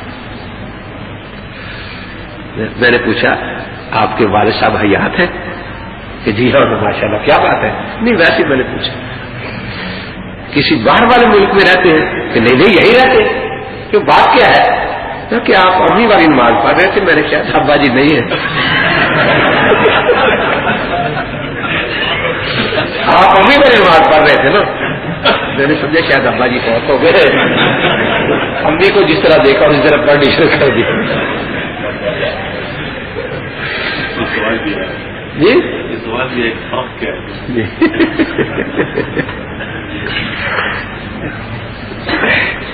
میں جب حنفی ہوا نا تو میرے استاد تھے قاضی عبدالجبار صاحب کھنڈیلوی، امام جماعت غرباء الحدیث جو قاضی عبدالوہاب اس کے شاگرد دہلوی کے. تو مجھے کہتے تھے مرتد ہو گیا ہے. ایک دن مجھے ملے، یہ جو تم نے مرد عورت کا فرق کر رکھا ہے یہ کہاں سے لیا ہے؟ میں نے کہا خدا نے خود ہی مرد عورت میں فرق کیا ہوا ہے نا، ہم کیا کریں.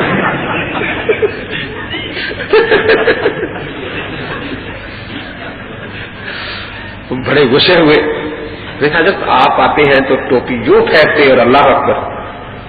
آپ کی زوجہ محترم دوپٹہ پھینک کے نماز پڑھتی ہے یا دوپٹے سے پڑھ لیتی ہے؟ نہیں وہ دوپٹے سے پڑھتی ہے. میں نے کہا یہ فرق آپ نے کیا یا نہیں کیا؟ میں نے کہا آپ کی شلوار جو ہے وہ آدھی پنڈلی تک ہوتی ہے، تو محترمہ بیگم صاحبہ کی بھی یہاں تک ہی ہوتی ہے نماز کے وقت. نہیں نہیں فرق ہے. آپ تو کہتے نہیں ہے. میں نے کہا آپ کی مسجدوں میں کوئی عورت بھی مؤذن ہے اذان دینے کے لیے یا اقامت کرنے کے لیے یا امامت کرنے کے لیے؟ کہ نہیں نہیں یہ تو نہیں ہے. تو میں نے کہا یہ کسی حدیث میں ہے کہ مرد عورت کی نماز میں کوئی فرق نہیں ہے؟ تو صرف قیاس ہے آپ کے پاس، کوئی حدیث ایسی نہیں ہے. اور ہمارے پاس احادیث ہے باقاعدہ بہقی نے دوسری جلد میں باب باندھا ہے مرد اور نماز کے فرق. ہم نے حدیث میں درج کی ہے. حضرت وائل بن حجر رضی اللہ تعالیٰ عنہ فرماتے ہیں کہ حضرت پاک نے مجھے نماز سکھائی. فرمایا اذا قمت الى الصلاۃ فارفع یدیک اذا اذنیک، جب تو نماز کے لیے کھڑا ہو تو کانوں پہ ہاتھ سنے. والمرأۃ ترفع یدیہا اذا سبیہ، اور عورت پستانوں پہ ہاتھ اٹھائے. تو یہ فرق اللہ کے نبی بیان فرما رہے ہیں یا کوئی اور فرما رہا ہے؟ اندازہ لگاؤ کہ ان کے پاس صرف کیا آ جائے مرد پر عورت، کوئی ایسی حدیث ان کے پاس نہیں ہے کہ مرد اور کی نماز میں کوئی فرق نہیں. نام اپنا ہے حدیث رکھا ہوا ہے، حدیثیں ہم سے پوچھتے ہیں آگے جی تم بتاؤ. ہم تو پھر بھی احادیث لکھ رہے ہیں. حدیث حدیث میں ہم نے احادیث اس بارے میں لکھ دی ہے، اور یہ اور حدیثوں کو نہیں مانتے، اپنے قیاس پر ڈٹے ہوئے اور لوگوں کو بتاتے رہتے ہیں. وہی جو میں نے عرض کیا نا کہ اطیع اللہ اطیع الرسول تو صرف دیوار پر لکھنے کے لیے، دل میں اس پر ایمان ہے ہی نہیں. تو اس کے بعد رفع دین کا مسئلہ ہے. تو دیکھیے اس میں رفع نہیں کرتے، لیکن جو کہے موسیٰ علیہ السلام آخری نبی اس کو بالکل جھوٹا مانتے ہیں. ان دونوں باتوں میں فرق ہے نا. نسائی شریف میں سجدوں کے وقت رفع دین کرنے کی حدیث بھی موجود ہے. ابن ماجہ میں 2 حدیثیں ہر تکبیر کے ساتھ رفع دین کرنے کی، رکوع کی بھی موجود ہے اور صرف پہلی تکبیر کی بھی موجود ہے. ہم نے سب کو مانا اپنے اپنے موقع پر، لیکن ماننے کے لیے عمل کرنا ضروری نہیں. موسیٰ علیہ السلام کو مانتے ہیں، عمل اپنے نبی کی شریعت پر کرتے ہیں. عیسیٰ علیہ السلام کو مانتے ہیں، عمل اپنے نبی پاک کی شریعت پر کرتے ہیں. ہم سب کو مانتے ہیں کہ ایک زمانے میں یہ ہوا، لیکن آخر میں تحریمہ تک رہے گی بس. انہوں نے ایک حدیث بھی نہیں مانی، ایک بھی. سجدے والی پیش کرو، ضعیف ہے. میرے خیال میں یہاں آپ کو 6 نمبر بتائی دیں ان کے. ان کا سارا حدیث کا 6 نمبر ہے. پہلا نمبر کیا ہے کہ سوال تم نے کرنا ہے، اس کو سوال نہیں کرنا تم نے جاتے کہ جی اس قسم کی اینک کس حدیث میں ہے، بس. اس قسم کی گھڑی کا چین کس حدیث میں ہے، اس قسم کی ٹیپ کس حدیث میں ہے. اب اتنے سوال کے لیے علم کی ضرورت تو نہیں نا. آپ ایک 6 سال کے بچے کو ڈاکٹر کی دکان پر بھیج دیں تو لگتا جائے گا جی نیرو بیان کس حدیث میں ہے، اے پی سی کس حدیث میں ہے. اتنی بات ہی کرنی ہے نا. اور 2 پیچھے شور کرنے والے ہوتے ہیں، نہیں آئے گی حدیث، نہیں آئے گی، نہیں ہے. تو 4 پیچھے ہوتے ہیں، بھائی آئے کہاں سے، ساری عمر فقہ تو پڑھتے ہیں، حدیث تو پڑھتے نہیں. یہ پہلا نمبر ان کا ہوتا ہے. یہ تو بڑی اچھی بات ہے. نہ میں کسی کو بیٹھنے دوں گا، روڑنے دوں گا، جیسے کھڑا ہوں اس طرح کھڑا کسی حدیث ہونا، کسی حدیث میں دکھاؤ. یوں بیٹھنا کسی حدیث میں ہے، دکھاؤ. لیکن اگر وہ کوئی مجھے حدیث دکھائے لا کر جس پر میرا عمل نہ ہو، یا میرے عمل پر پوچھے کہ تیری ٹیپ کس حدیث میں ہے، پھر کیا کروں کہ دوسرا نمبر یاد کر لو. کہ وہ کیا کہ جب تم سے کوئی پوچھے نا کہ تم جو کام کرو کس حدیث میں، فون کہو کس حدیث میں منع ہے. یہ بھی انہیں پر ڈال دوں، کس حدیث میں منع ہے. اب سارے علاقے میں شور مچے گا کہ جامعہ اسلامیہ میں ایک کام کرنے کے لیے پوچھی کی وہ بھی نہیں آئی، اور ایک کے منع کی پوچھی وہ بھی نہیں آئی. پورے علاقے میں شور مچا ہوگا. اور جی کہاں سے آئے، وہ تو فقہ پڑھتے ہیں، حدیث پڑھتے نہیں، نہ پڑھاتے ہیں بیچارے. بالکل ٹھیک ہے. اچھا اگر کوئی ایسی حدیث لائیں جو میرے عمل کے خلاف ہو، اس کا کیا ہوگا کہ تیسرا نمبر یاد کر لو.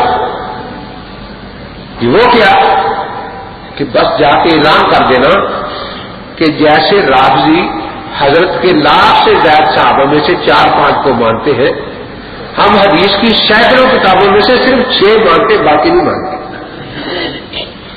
اور پوری حدیث کی کتابوں کا انکار، اور نام ہے حدیث۔ ہمارے ہاں یہ میر پیر نہیں ہے، آپ موتا امام محمد دکھائیں تو ہارٹ اٹیک شروع ہو جاتا ہے ان کو۔ ہمارے ہاں کبھی کسی نے آپ نے سنا ہوگا کہ کوئی استاد صاحب کہیں کہ میں بخاری نہیں پڑھاتا، میں شافعی نہیں ہوں، کوئی شاگرد کہے میں ابو داؤد نہیں پڑھتا کیونکہ میں حنبلی نہیں ہوں۔ یہاں موتا امام مالک کی پڑھائی جا رہی ہے، شافعیوں کی حدیث تو نبی کا آپ کی ہے نا، یہ میر پیر ہمارے ہاں نہیں ہے کہ یہ ہماری کتاب ہے حدیث کی، وہ تمہاری ہے۔ وہ آپ کو ذرا نیند نہ آ جائے، لطیفہ سنا دوں چھوٹا سا۔ وہ ایک پیر صاحب تھے بیچارے، 2 مرید تھے ان کے، تو مرید کہیں آپس میں لڑ پڑے، گرمیوں کا موسم، پیر صاحب تشریف لے آئے، مرید جس کا پہلے گھر تھا وہاں تشریف لے گئے، اسے پانی پلایا، لیٹ کر تھکے ہوئے سے بیچارے ٹانگ دبانے لگا۔ دوسرے مریض کو پتا چلا کہ حضرت تشریف لائے ہیں، اس نے کہا کہ حضرت تو خیر ہماری مشترک کیا ادا دینا۔ یہ بات آیا، ایک کان فارغ تھی، یہ اس کو دوبارہ بیٹھا۔ اس ذرا جلدی میں یہ ہوا کہ جب ہاتھ رکھا تو انگلی اس ٹانگ کو لگی جس کو پہلا مریض دبا رہا تھا۔ اس نے سمجھا کہ یہ میرے ہاتھ میں دست اندازی ہے، اس نے اس طرح زور سے روکا مارا۔ تو کون ہوتا ہے میری ٹانگ کو انگلی لگانے والا؟ اچھا کہ ڈنڈا اٹھایا اس طرح دے، تو کون ہوتا میری ٹانگ پر مکہ مارنا؟ اب وہ اٹھا کلاڑا لے آیا کہ خدا کی قسم آج میں شریک کی ٹانگ رہنے نہیں دوں گا۔ وہ پیر صاحب ہاتھ جوڑے کہ خدا کے واسطے میری ٹانگ ہے کہ نہیں اس وقت شریک کی ہے۔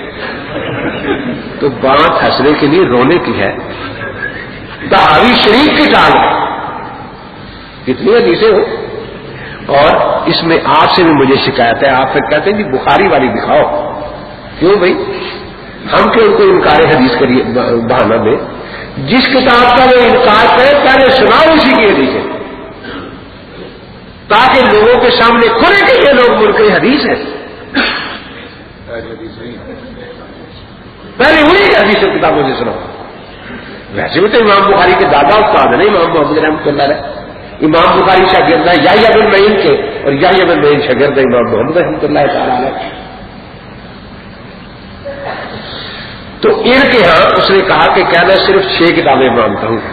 ٹھیک ہے جی، اگر ان 6 کتابوں میں ہی کوئی لے آئے حدیث میرے خلاف، پھر کوئی شرط لگا دینا کہ یہ لفظ ہوگا تو پھر میں مانوں گا، فاتحہ کا لفظ ہو فاتحہ کا، یہ منسوخ کا لفظ ہو منسوخ کا، منع کا لفظ ہو منع کا، یعنی جو کچھ اللہ اور اللہ کے نبی پاک نے فرمایا وہ نہیں ماننا۔ وہ کہتے ہیں کہ جو فکرہ ہم لکھیں گے اللہ سے کہلواؤ پھر ہم مانیں گے، یہ اللہ کے رسول پاک سے فکرہ کہلواؤ پھر ہم مانیں گے۔ اللہ رسول پر ایمان نہیں، اپنے فکرے پر ایمان ہے کہ یہ کہلواؤ۔ اس کو کہتے ہیں فرمائشی دلیل، جیسے کافر فرمائشی موضوع مانگتے تھے نا، یہ بھی فرمائشی دلیل مانگتے ہیں کہ جو ہم نے لکھا یہ دکھاؤ قرآن میں یہ ہے، تو بات قرآن ہم نہیں مانتے۔ سکھا کہ اگر وہی لفظ مل جائے آپ نے اتنا مطالعہ تو نہیں ہوتا، پھر 5واں نمبر یاد کر لو، وہ کیا اب تو آ کر اس سیاسی تعلیم مل گئی، لفظ مل گیا، کیا کریں کہ پورے زور سے 3 دفعہ کہنا ہے ضعیف ہے ضعیف ہے ضعیف ہے۔ دیکھو حدیث ماننے سے جان چھوٹ گئی اور روب بھی پڑ گیا کہ دیکھو حنفیوں کے شیخ الحدیث صاحب کو پتہ نہیں تھا حدیث ضعیف ہے، اور یہ گانے کی کیسٹیں بیچنے والے کو پتا ہے کہ حدیث ضعیف ہے۔ ایک مفت میں روب بن گیا۔ وہ میں اٹک میں تقریر تھی، مرزا اٹک کے پاس بستی ہے، تو یہاں تو آپ کے یہاں وہ زواد دواد کا جھگڑا بھی ہوتا ہے نا، ایک غیر مقلد آ گیا، اس کے منہ میں کوئی دم نہیں، بوڑھا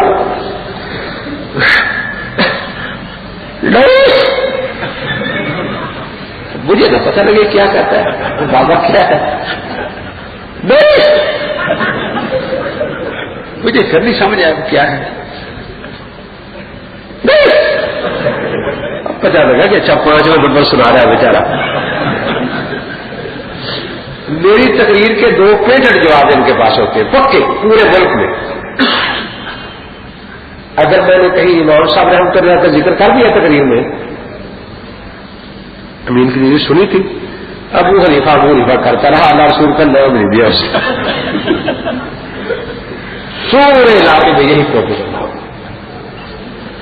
اگر میں کوئی حدیث پڑھ جاؤں، سنی تھی تقریر، ساری ڈیوٹی حدیث سے پڑھ کے گیا، ایک بھی سچی نہیں بڑی. بس یہ پیٹنٹ جواب ہے میری تقریر کے ان کے پاس. تو ایک نوجوان کو میرے پاس لائے، میں بھاوپور کے سامنے بیچ میں بیٹھا تھا، اس کا باپ اور چچا ساتھ. مجھے کہنے کے مولوی صاحب یہ بیچارہ بڑا کام کرتا تھا، 15-16 نوجوانوں کو کاج گرانوں سے نمازی بنایا، تبلیغی جماعت میں جاتا تھا. اب 3 مہینے سے یہ غیر مقلد ہو گیا ہے، اب نہ وہاں جاتا ہے، گھر بہنوں کو پیٹتا ہے، تم بے ایمان ہو، تمہاری نماز نہیں ہوتی، ہمیں گالیاں دیتا ہے. تو خدا کے لیے اس کو سمجھاؤ کچھ.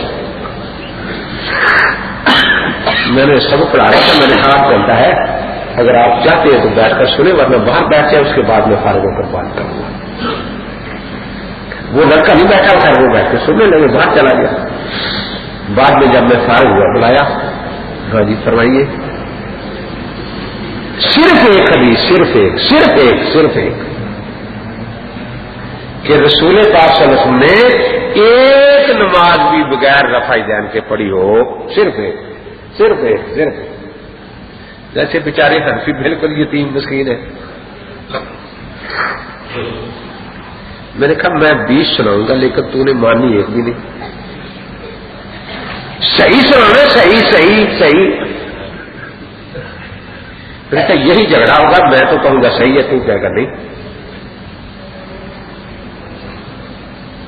کیونکہ میرا تجربہ یہی ہے، قرآن پاک نے یہودیوں کی ایک آیت بیان کی ہے کہ خدا کا نبی ان کی خواہش نفسانی کے خلاف کوئی بات کہتا تھا، نبی کو شہید کر دیتے تھے.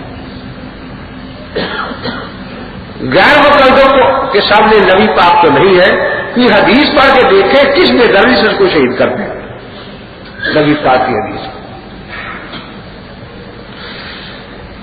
میں نے کہا پھر آپ کوئی پیمانہ صحیح کی تعریف آپ کریں کیا ہے تاکہ بات سمجھ جائے.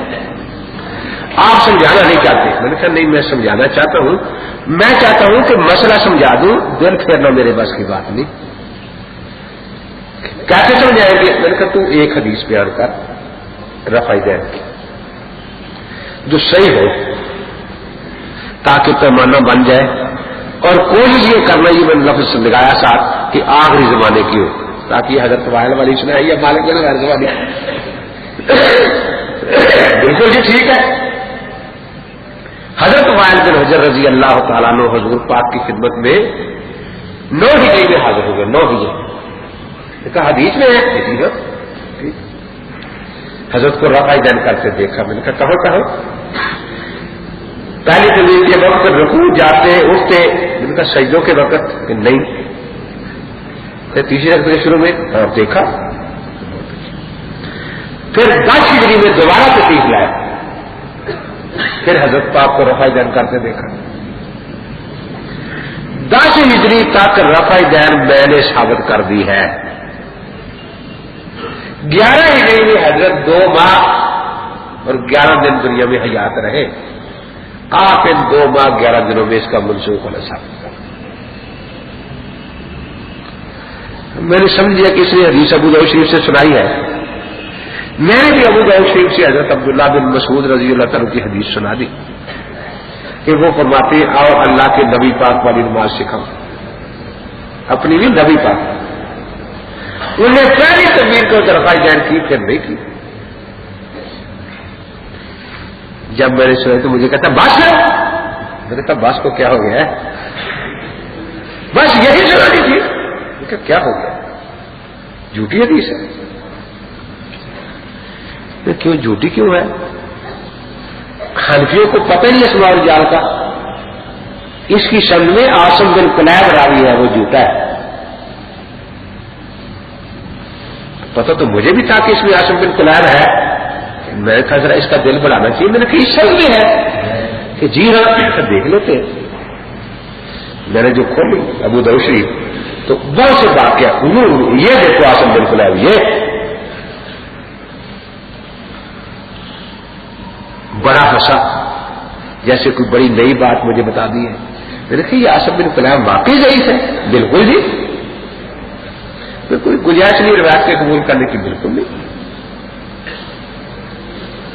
بہت ہنسے بات جی جاؤ. میں نے کہا نہیں یار تو بڑا علامہ آدمی ہے, کوئی ہمیں فائدہ پہنچ جائے گا تجھ سے.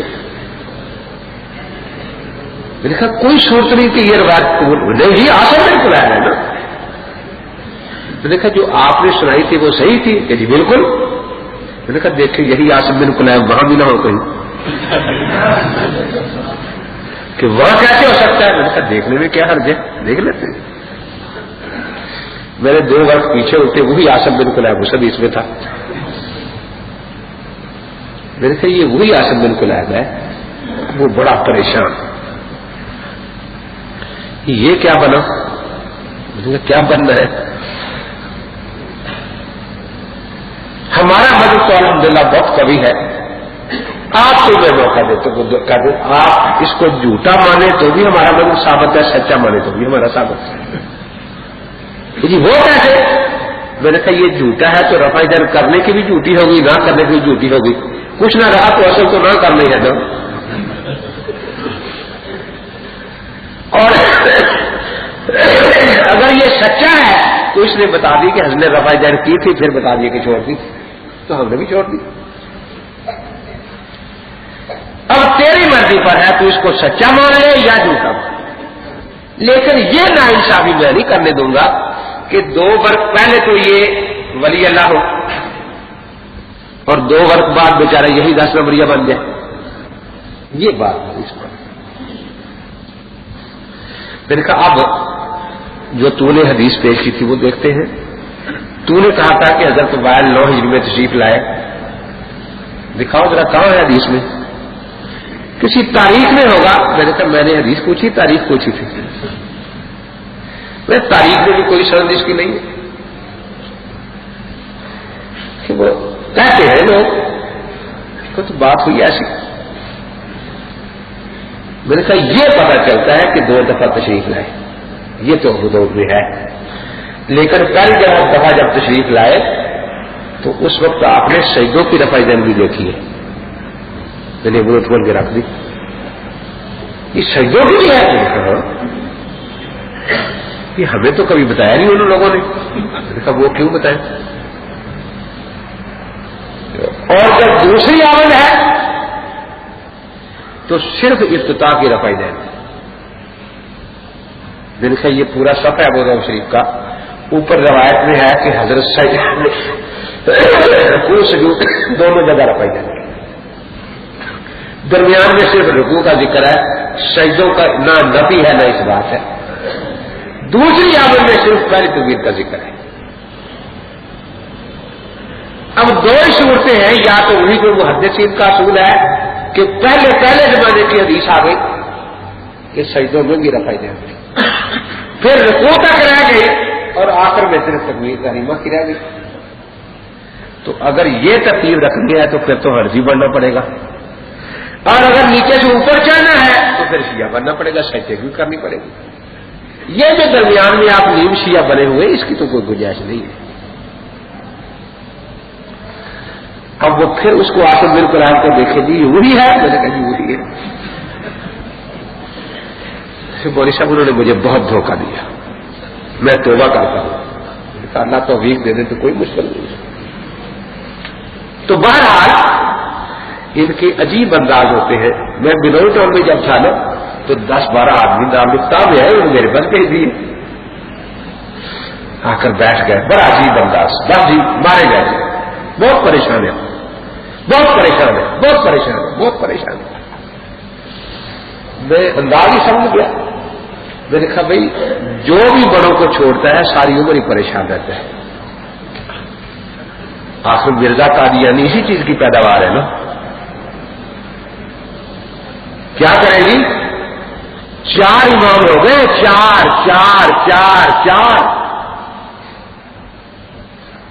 میں نے کہا کہاں؟ یہاں تو کوئی شافیوں کا مدرسہ نہیں، نہ مالکیوں کا نہ حنبلیوں کا. وہ جو مہنگا ہوتا ہے اس کو بھی ایک کے دو تو نظر آتے، ایک کے چار تو میرے خیال میں آج تک کسی کو نظر نہیں ہے. آپ کو نئی قسم کے مہنگے نکلے ہیں آج کل جی. کہیں ہو گے نا تو میں نے کہا ان کو پریشانی ہو، تمہیں کیسے پریشانی لگی بیٹھے بیٹھے؟ تم یہاں کیسے پریشان ہو گئے؟ خدا کتنے ہیں؟ میں نے کہا ایک. ایمان کیوں چار بنے؟ نہیں، کسی آیت میں منع ہے. بس ایک خدا ایک ایمان. میں نے کہا خدا کتنے ہیں؟ کہتے ایک. میں نے کہا نبی کو 1,24,000 ہے. تم چار پر ہی رو رہے ہو، وہاں 1,24,000 ہے. خاموش ہو گئے. چاروں ایمان برحق ہیں. میں نے کہا چاروں برحق ہیں. پھر آپ چاروں کی تکلیف کیوں نہیں کرتے؟ میں نے کہا نہیں، ہم صرف اپنے امام کی کرتے ہیں. برحق کیوں کہتے ہو؟ میں نے کہا برحق کہتے ہیں. کیوں؟ یہ تضاد ہے. ان کو کوئی تضاد نہیں.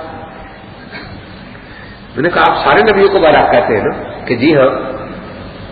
تو میں نے کہا آج آپ نے جمعہ پڑھا حضور پاک صلی اللہ علیہ وسلم کے تابع داری میں، تو کل ہفتہ پڑھنے جائیں گے نا یہودیوں کے ہاں، کیونکہ موسیٰ علیہ السلام برحق ہے نا. اور پرسوں اتوار پڑھنے بھی جائیں گے گرجے میں، کیونکہ حضرت عیسیٰ علیہ السلام برحق ہے. نہیں، ہم برحق سب کو مانتے ہیں، تابع داری اپنے ہی نبی کی کرتے ہیں. تو میں نے کہا یہی کچھ ہم کرتے ہیں، اور کیا کرتے ہیں. جی امام ایک ہونا چاہیے. میں نے کہا کس نے کہا ہے؟ کوئی آیت پڑھو. میں نے کہا یا مجھ سے شروع. وَلَقَدْ آتَيْنَا مُوسَى الْكِتَابَ فَلَا تَكُنْ فِي مِرْيَةٍ مِّن لِقَائِهِ وَجَعَلْنَاهُ هُدًى لِّبَنِي إِسْرَائِيلَ. آگے کیا ہے؟ وَجَعَلْنَا مِنْهُمْ امام جمع ہے. نبی تو ایک ہے نا موسیٰ علیہ السلام. امام ہے یا ائمہ ہے؟ میں نے کہا قرآن تو بتا رہا ہے کہ موسیٰ علیہ السلام ایک ہے اور امام کئی ہے. تو پتہ چلا قرآن سے یہ تو نہیں منع کرتا کہ زیادہ امام نہ ہو. اور یہ بھی بتایا کہ یہدون بامرنا، امام ہماری ہدایت لوگوں کو پہنچاتے ہیں، اپنی طرف سے کچھ نہیں کہتے. کہ جی جب چاروں برحق ہے تو پھر ایک امام کی تقلید میں چوتھا حصہ سنت ملے گی نا. 3 حصے تو ضائع ہو گئے. صاحب تو آپ کو اچھا آتا ہے ویسے. وہ حافظ صاحب اس پر یہ بڑے عجیب ہو گئی لطیفے بناتے ہیں. یہ جو 4 مذہب ہے نا، 4 مذہب، یہ بحث کے 4 فن ہیں. ایک فن سے حنفی نے دور نکال لیا، ایک سے شافعی نے نکال لیا، ایک سے مالکی نے نکال لیا، ایک سے حنبلی نے نکال لیا. ہم نے سارا دودھ لے کر مکھن نکال کے خود کھا لیا، لسی ان کے منہ پر دے ماری. مسل قید حدیث زندہ باد.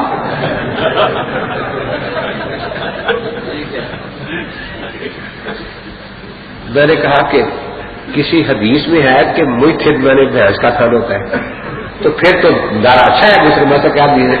معلوم ہوتا ہے کہ اپنے مولوی کی حدیث نفس پر نعرہ لگتا ہے. تو یہ تو آپ نے خود مثال کری ہے. لیکن اللہ تبارک و تعالیٰ کا میں نے کہا عجیب قانون ہے، جو جس نعمت کی ناشکری کرتا اللہ وہی نعمتوں سے چھین لیتے. انہوں نے تفکر اور صبر کی ناشکری کی نا، اللہ نے سمجھ نہیں دی. تو میرے خیال یہ مثال تم سمجھتے ہو کہ تمہارے خلاف ہے، تو ہمارے موافق کوئی تیرے خلاف ہے.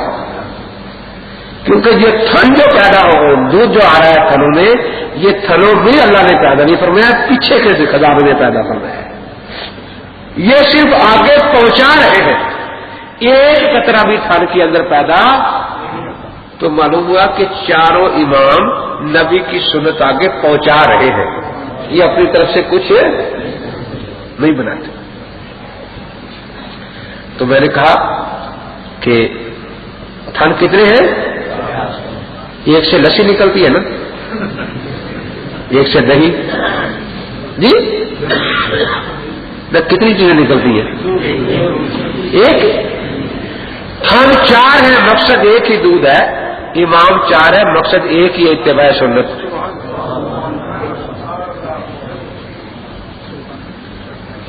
پھر میں نے پوچھا کہ حضرت 4 تھان تو آپ نے نماز پڑھوائی، ہمیں تقسیم کر دیے، آپ نے دودھ کس راستے سے نکالا تھا؟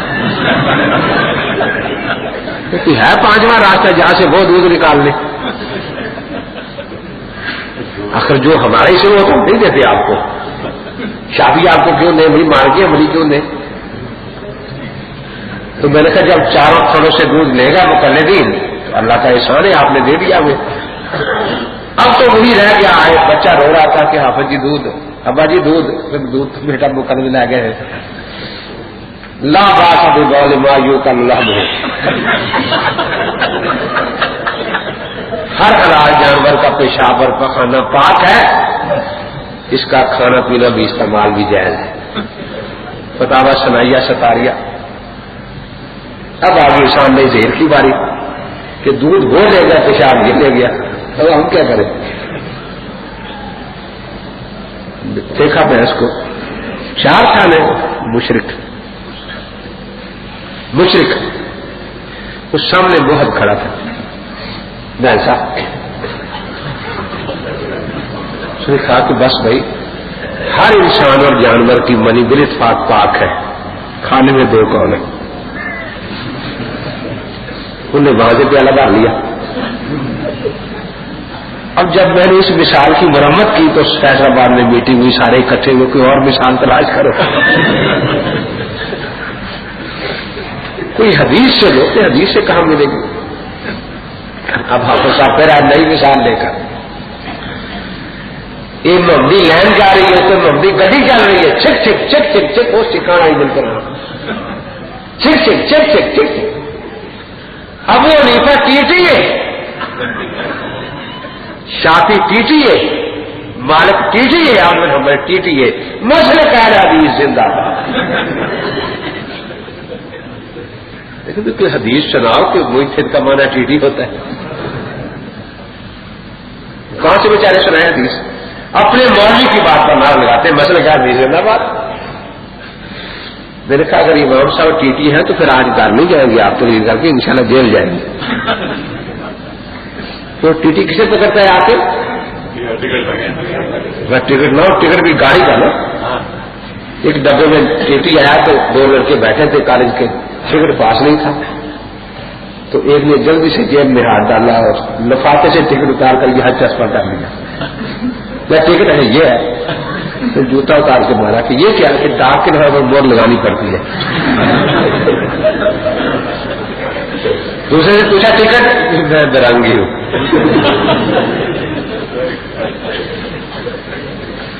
اب ٹی ٹی ریل کا ٹکٹ دیتا ہے نا، تو سفر آج کر رہے ہو، ٹکٹ پچھلے سال کا جیب میں ہو تو ٹی ٹی چھوڑ جائے گا، لے جائے گا. دیکھا اگر تیرے ڈبے میں امام صاحب آ گیا تو امام صاحب کی تحقیق میں وہ حدیثیں 1400 سال سے منسوخ ہے. تو یہاں تو ایک دن پرانی ٹکٹ عمل نہیں کوئی کرنے دیتا، تو پکا جیل میں جائے گا، کوئی شک نہیں. اب اس کے بعد پھر مثال نہیں دیتے کوئی نہیں، ابھی تک نہیں گڑی. خیر ان سے میں نے پوچھا کہ آپ قرآن پاک کی تلاوت کرتے ہیں؟ کہ جی ہاں. 7 قراتیں یاد ہیں؟ کہ نہیں جی ایک ہی یاد ہے. تو میں نے کہا ایک قرات میں تو 7واں حصہ قرآن آتا ہے نا، 6 سے تو ضائع ہوگا. کہ نہیں جی پڑھا تو سارا ہی نا، ایک قرات میں پڑھا. میں نے کہا جس طرح ایک قرات پر تلاوت کرنے میں پورا قرآن پڑھا جاتا ہے، اس طرح ایک امام کی تقریر میں پوری سنت پر عمل.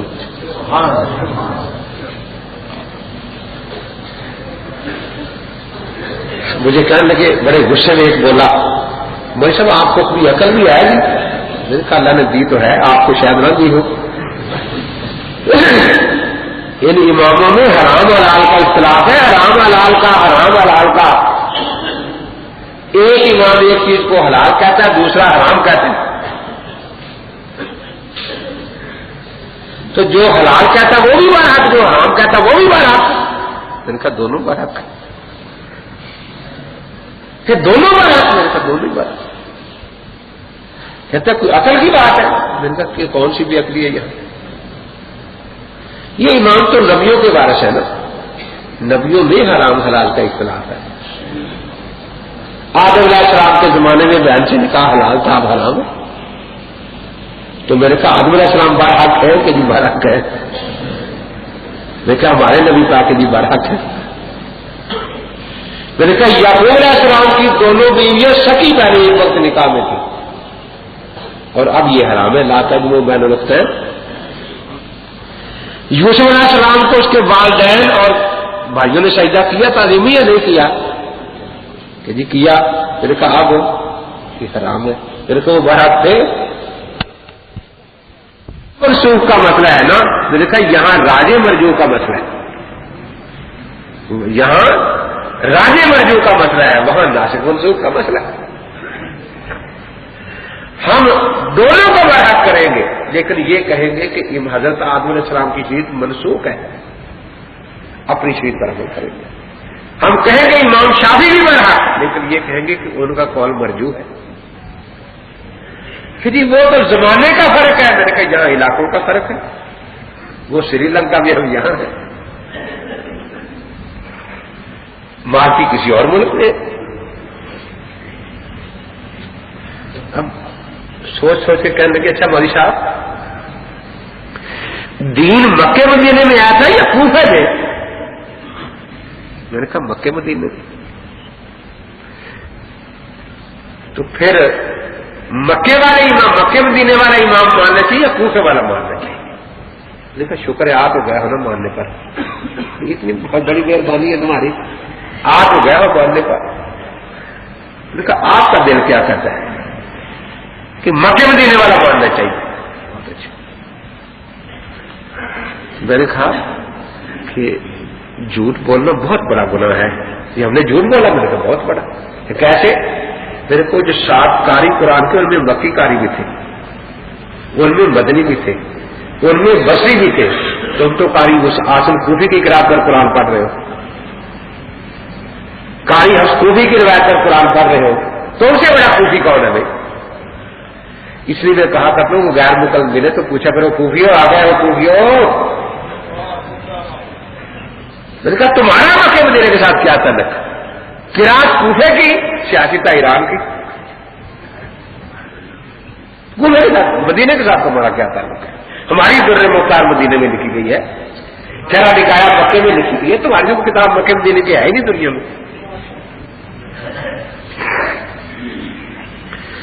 جب میں نے یہ کہا تو کہتے ہیں سب بات یہ ہے کہ کوفے والوں نے قرآن نیا تھوڑا بنا لیا تھا، صحابہ کرام مکے مدینے سے کوفے آئے تھے، وہ لے کر آئے تھے کون؟ جزاک اللہ، اللہ ہدایت دے دے، کوئی مشکل نہیں، بس یہی سمجھا دو کہ جب صحابہ کرام مکے مدینے سے تشریف چلے تو قرآن لے آئے تھے، نماز وہیں ٹھہر گئے تھے نا کہ کوفے جا کے کوئی نہیں بنا لیں گے، یا نماز بھی مکے مدینے سے ساتھ لے آئے تھے؟ جی وہ بھی وہیں سے لائے ہوں گے۔ اچھا میں نے کہا شک ہے کچھ؟ میں نے کہا جیسے قرآن کوفے میں مکے مدینے سے آیا ہے، نماز بھی مکے مدینے سے آئی، لیکن ایک راوی کہتا ہے ہم اس قرآن کو نہیں مانتے، دوسرا راوی کہتا ہے ہم اس نماز کو نہیں مانتے۔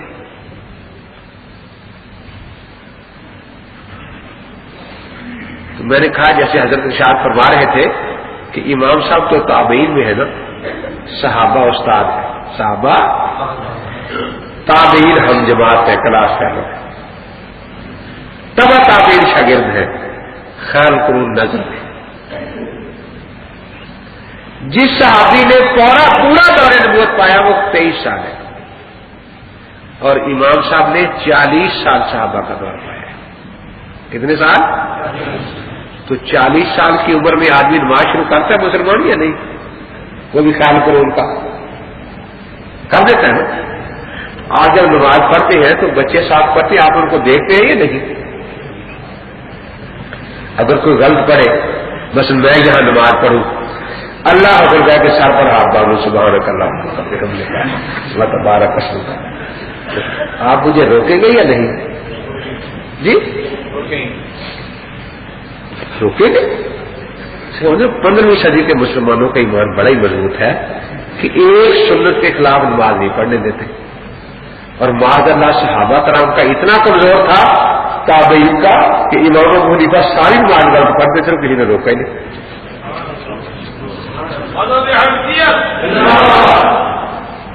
اب یہ کہنا کہ یہ نماز غلط ہے، یہ صحابہ پر اعتراض ہے، تابعین پر اعتراض ہے، تبع تابعین پر اعتراض ہے.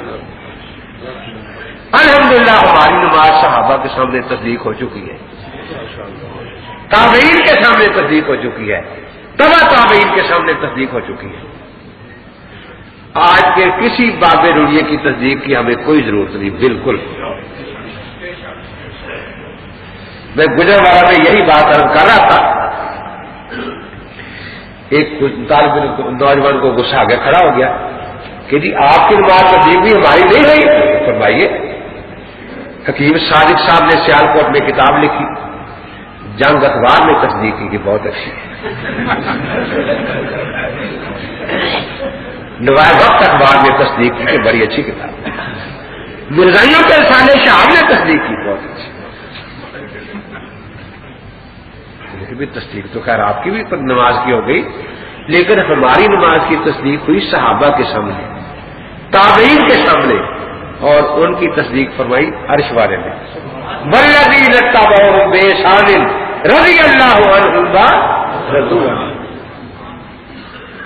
ہماری نماز کی تصدیق ہوئی صحابہ کے سامنے، تابعین کے سامنے، تبع تابعین کے سامنے، اور ان کی تصدیق فرمائی فرش والے نے. خیر الناس کرنی ثم الذین یلونہم ثم الذین یلونہم. آپ بھی ذرا جنگ اخبار کی تصدیق کے لیے کوئی آیت پڑھ دیں، یا نوائے وقت کی تصدیق کے لیے کہ جی یہ موت پر اخبار نہیں ہے، موت پر ہوں گے. وہ کوئی بیچارہ انگلینڈ چلا گیا، یہاں سے چند ساتھی، تو ایک آدمی بیٹھا رو رہا ہے. لوگوں نے پوچھا کیا بات رو تو جا رہا ہے؟ دوسرے کا بھی تیرا گراہی رو رہا ہے، پتا کر جا کے. وہ آیا، وہی بات بیٹھ کے رونے لگا. تیسرا، چوتھا، پانچواں، چھٹا، ساتواں سارا دن روتے رہے. لوگ سارے کچھ پلس بتاتا وہی بات کیا ہے، تھک گیا رو رو کے. تو ساتویں سے پوچھا تو کیوں رو رہا تھا؟ کہ چھٹا رو رہا تھا، میں بھی رو رہا تھا. چلتے چلتے پہلے پر بات آ گئی کہ بھی تو خود بھی رویا، سب کر لیں، بات کیا آدمی رونے لگا. کہتا بات بھی بتانے والی ہے. ہمارے گاؤں کا نائی آیا ہے، بڑا موقبر ہے، اس نے مجھے بتایا کہ تیری بیوی بیوہ ہو گئی.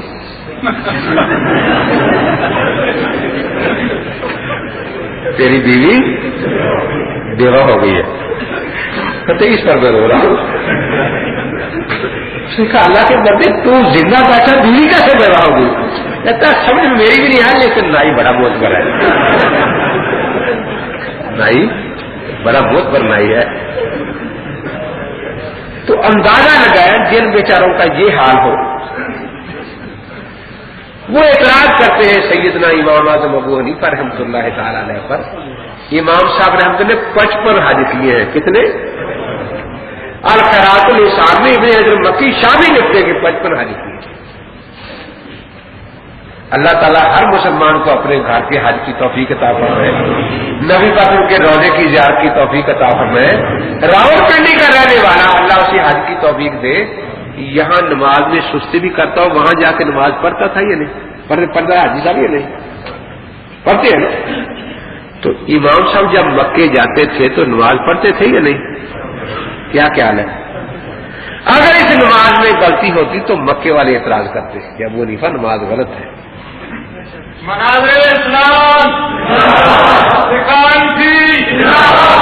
لیکن مکے والے کیا کہہ رہے ہیں؟ مار ہے ناصر صلاۃ ابن ابی حنیفہ. ابن حجر مکی نقل کرتا ہے کہ ہم نے ابو حنیفہ سے زیادہ پیاری نماز کسی پردے کسی کو نہیں. مدینے والے اعتراض کرتے ہیں، لیکن وہ تو آپ کی نماز کی تعریف کرتے ہیں. اعتراض کب ہوا؟ کہاں ہوا؟ گرو گوبند سنگھ کے شہر امرتسر میں، وہ بھی انگریز کے دور میں، کہ یہ نماز غلط ہے. وہ حافظ روپی صاحب گئے نا حج پر، تو وہاں قاری صاحب، ایک ان کا نام بھی سعید صاحب ہے، لاہور کے. دیکھا کہ حافظ جی آپ روز وہاں تقریر میں کہتے ہیں مکے مدینے ساڈی حکومت ہے، مکے مدینے ساڈی حکومت ہے. تو آج آپ اپنی حکومت میں آ گئے ہیں تو دیکھو نا، اگر کوئی باہر گالی دے وہ بھی گناہ ہے، اور مسجد میں تو بڑا گناہ ہے نا، اور خانے کعبے میں اس سے بھی بڑا. تو یہاں 20 تراویح کی بدعت ہو رہی ہے آپ کی حکومت میں. تو اگر 20 تراویح وہاں گناہ ہے تو یہاں تو بہت بڑا گناہ ہے نا. اور پھر آپ وہاں کہتے ہیں کہ حنفیوں کی نماز غلط ہے. آئیے ذرا امام کعبہ سے مجھے لکھوا دے کہ حنفیوں کی نماز غلط ہے. وہ مصروف بہت ہے، ان کے پاس وقت نہیں ہوتا. کہ میرے تو دوست ہیں، میں تو یہی رہتا ہوں. اور گھنٹہ بیٹھنا 2 گھنٹے میں چاہو چلے پڑھ کے چلا 4-5 چل کے میرا اس سے کیا تعلق، وہ مقلد ہے میں غیر حدیث کہ میں وہاں کیوں کہتے ہیں کہ وہ ہمارا امام ہے، وہاں کیوں یہ جھوٹ بولتے ہیں کہ وہ ہمارا امام ہے. میں اصل میں تقریر کر رہا تھا تو بیچاروں کو چین تو ہوتا نہیں. 2 مولوی آئے جامعہ ابو بکر سے، موتا ہاتھ میں پکڑی جو موتا امام مالک. سنو جی سنو نا، سنائیے جی. سنائی سمجھا مالک ان نافع ان ابن عمر کہ وہ رفع دین کرتے تھے. گنتی بھی کیا پیسے آ گئے ہو 5 جگہ ہے. اور پھر تمہیں کیا فائدہ کہ جی کیوں؟ میں نے کہا جناب پچھلا سب بول تو اگلا. اسی سنائی سمجھا مالک کا نافع ابن عمر کو امام کے پیچھے قرات نہیں کرتے تھے. تو جب نماز ہوئی نہیں رفع دین کیا فائدہ دیں گے اس کو؟ وہیں سے پیچھے پا کر ادھر سے کرتا جی امام کعبہ رفع دین کرتا ہے. میں نے کہا پھر وہ تو مقلد ہے اور مشرک ہے. مشرک کی تو نماز ہی قبول نہیں، رفع دین کہنے قبول ہوگی. تو میں نے کہا کوئی ایسی بات کر جس کی نماز قبول ہوتی ہے، اس کی بات کر میرے سامنے. وہ بھی اٹھ کے چلا گیا. تو مقصد یہ ہے کہ ہم اہل سنت والجماعت حنفی ہیں. طلاق کے بارے میں بھی تھوڑا سا عرض کر دوں. یہی عید قربان کے موقع پر میں گھر گیا نا احمدآباد سے، تو 3-4 غیر مقلد مولوی 5-7 اور آدمی آ گئے کہ جی وہ 3 طلاق والا مسئلہ سمجھ رہے ہیں. ٹھیک ہے، قرآن پاک کھول لیا سورہ بقرہ پہلی آیت میں نے پڑھی کہ اس میں 1 طلاق کا ذکر آیا ہے اور بعد میں کہ خامند زیادہ حق رکھتا ہے رجوع کرنے. ایک آیت میں نے پڑھ کے سنائی. میں نے کہا اس میں 1 طلاق کا ذکر آ گیا ہے. اس میں کوئی میں نے ترجمہ غلط کیا ہو یا تو اعتراض ہو. نہیں بالکل ٹھیک ہے، ٹھیک ہے. 1 طلاق کا ذکر بھی آ گیا ہے اور رجت کا حق بھی سمجھ. اب سوال یہ ہے کہ کتنی طلاقوں کے بعد رجت ہو سکتی ہے؟ تو اگلی آیت میں آ گیا الطلاق مرتان. مرتان فرمایا نا، جیسے کہ جانی راجلان اکٹھے آ جائے تو بھی راجلان ہے، ایک 5 منٹ پہلے آ جائے دوسرا 5 منٹ بعد تو بھی راجلان ہے. میں نے کہا رکوع میں کتنی تسبیح پڑھتے ہیں؟ یہ 3 ثلاث مرات. میں نے کہا پھر 3 گنتے ہو 1 گنتے ہو؟ 3 ہی گنتے. میں نے کہا سجدے میں کتنی پر ہے؟ 3 میں. کتنی گنتے ہو؟ کہتے 3. پھر مغرب کے فرض کتنے پڑھتے ہو؟ کہتا 3 میں. گنتے کتنے ہو؟ کہتے 3 ہی.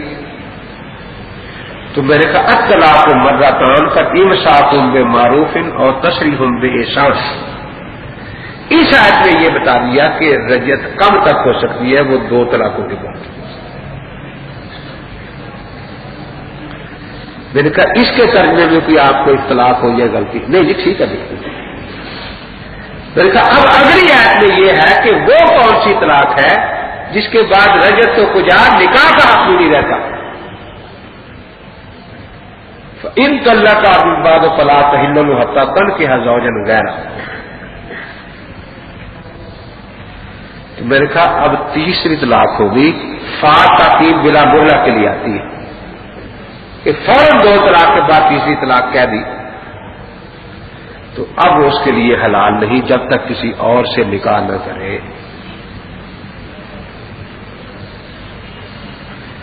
کہتے جی یہ تو مسئلہ ٹھیک ہے، وہ حلالے کا کیا مسئلہ ہے؟ میں نے کہا آپ ہی سمجھا دیں مجھے کہ آپ کے ہاں 3 طلاق کے کبھی واقعہ ہوتی بھی ہیں کہ جی ہاں کب 1 مہینے کے بعد 2 پھر ہو جائیں گی؟ میں نے کہا جس کی 3 مہینے بعد 3 ہوگی اس کو آپ پھر کیا کرتے ہیں؟ اب اگر وہ پھر بچنا چاہے تو آپ کیا کرتے ہیں؟ یہی جو قرآن میں ہے فلا تحلل ہوتا تن کی ازواج وغیرہ، تو میں نے کہا یہی کچھ ہم کہتے ہیں اور کیا کہتے ہیں کہ نہیں جی وہ جو شرط والا ہوتا ہے، میں نے کہا اس کو تو ہم بھی مکروہ کہتے ہیں۔ اچھا جی آپ مانتے تو میں نے نکاح ہو گیا؟ میں نے کہا ہاں یہ تو ہم مانتے ہیں، گناہ ہوا، حلالے کی شرط کا نکاح ہو گیا۔ کیسے جی؟ میں نے کہا وہ شرط صحیح ہے غلط ہے؟ کہتے غلط۔ دیکھو امام صاحب کتنے سیانے ہیں، غلط شرط کا اعتبار ہی نہیں کیا، غلط شرط کا اعتبار ہی نہیں کیا، تو وہ غلط بھی کہتے ہو مؤثر بھی مانتے ہو اس کو؟ خاموش کہ جی وہ لعنت آئی ہے نا۔ میں نے کہا کس پر؟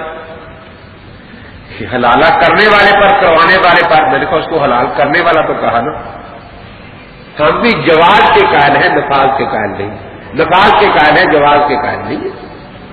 حیض میں طلاق دینی ناجائز ہے لیکن دینے سے واقع ہو جاتی ہے، حاملہ کو طلاق دینی نہیں، اس میں جس طور میں شوہر کر چکا طلاق دینی حرام ہے لیکن سب نیک واقعہ۔ تو جواز اور نفاذ کا فرق ہے، ہم یہ کرتے ہیں کہ جی کیا تو اس کو نہیں مانتا۔ آپ اہل کیا صحیح اہل حدیث ہے، کیا نہیں مانتا؟ وہ کیا تو شیعوں سے آپ نے چوری کیا ہے، اس کا جواب امام طحاوی صدیوں پہلے دے گئے۔ انہوں نے یہ کہا تھا کہ یہ سنی ایک طرف تو کہتے ہیں کہ ایک طرف دفعہ 3 طلاق دینی ناجائز ہے، گناہ ہے، غلط طریقہ ہے یہ، اور پھر یہ بھی مانتے ہیں کہ نافذ ہو گئی۔ اگر کوئی غلط طریقے سے نماز شروع کرے تو ہو جاتی ہے کہ نہیں؟ نکاح کرے تو ہو جاتا ہے کہ نہیں؟ یہ قیاس تھا شیعوں کا جو آپ نے ان سے چوری کیا ہوا ہے۔ امام طحاوی رحمۃ اللہ علیہ سمجھا گئے تھے کہ یہ تمہارا قیاس غلط ہے، طلاق سے عورت آزاد ہوتی ہے، اس کو قیاس کرنا ہے تو نماز سے نکلنے پر قیاس کرو۔ اب اگر کوئی السلام علیکم ورحمۃ اللہ کہہ کے نماز سے نکلتا ہے تو نماز سے بھی نکل گیا، گناہ نہیں ہوا، لیکن کوئی اٹھ کے بھاگ جاتا ہے یا بات کر لیتا ہے تو نماز سے یقیناً نکل گیا اگرچہ گناہ بھی ہوا۔ تو جس طرح نماز سے نکلنے کے 2 طریقے ہیں، ایک موافق سنت نماز سے بھی نکل جائے گا اور گناہ، اور دوسرا غلط طریقہ اٹھ کے بھاگ پڑا نہیں۔ تو کوئی بیوقوف نہیں کہتا کہ نماز نہیں ٹوٹی، نماز اس کی ختم ہو گئی، گناہ بھی ہوا۔ امام طحاوی رحمۃ اللہ علیہ کا جواب آج تک رافضیوں پر بھی قرض ہے اور تم پر بھی قرض ہے۔ امام صاحب رحمۃ اللہ تعالی علیہ کے زمانہ میں یہ تو مسئلہ تاریخوں میں اتنا واضح آ گیا، چوری ہوئی کسی کا۔ عموماً یہ ہوتا ہے کہ محلے کا بھی کوئی آدمی ہوتا ہے اور اتفاق سے وہ ساری چور محلے کے، گھر والے کی آنکھ کھل گئی، اس نے پہچان لیا تو فلاں ہے، بس وہ بیچارے جو سامان ہاتھوں سے گر گیا کہ بات تو فقہ کی نافذ ہے، صبح ہاتھ کاٹ دیں گے سب کے۔ اب ایک ہی صورت ہے کہ اس کو قتل کر دیا جائے، نہ یہ بتائے اور نہ۔ تو ایک چور نے کہا تم دیکھو رو رہا ہے، اس سے قسم لے لو یہ نام نہیں بتائے گا، تو چھوڑ دو۔ دوسرا چور کہتا نہ نہ یہ 10 مسکینوں کو کھانا کھلا دے گا، سارا گھر واپس لینا ہے، قسم کا کمارا دے لے گا، یہ ہمارے ہاتھ بھی کاٹ دیں گے، ایسا نہ کرنا۔ ایک اور چور کہنے لگا کہ اچھا اس سے میں ایسی قسم لیتا ہوں جو یہ نہیں کھائے گا۔ دیکھا بھی اگر تو یہ قسم کھا لے کہ اگر میں چور کا نام بتاؤں تو میری بیوی کو 3 طلاق،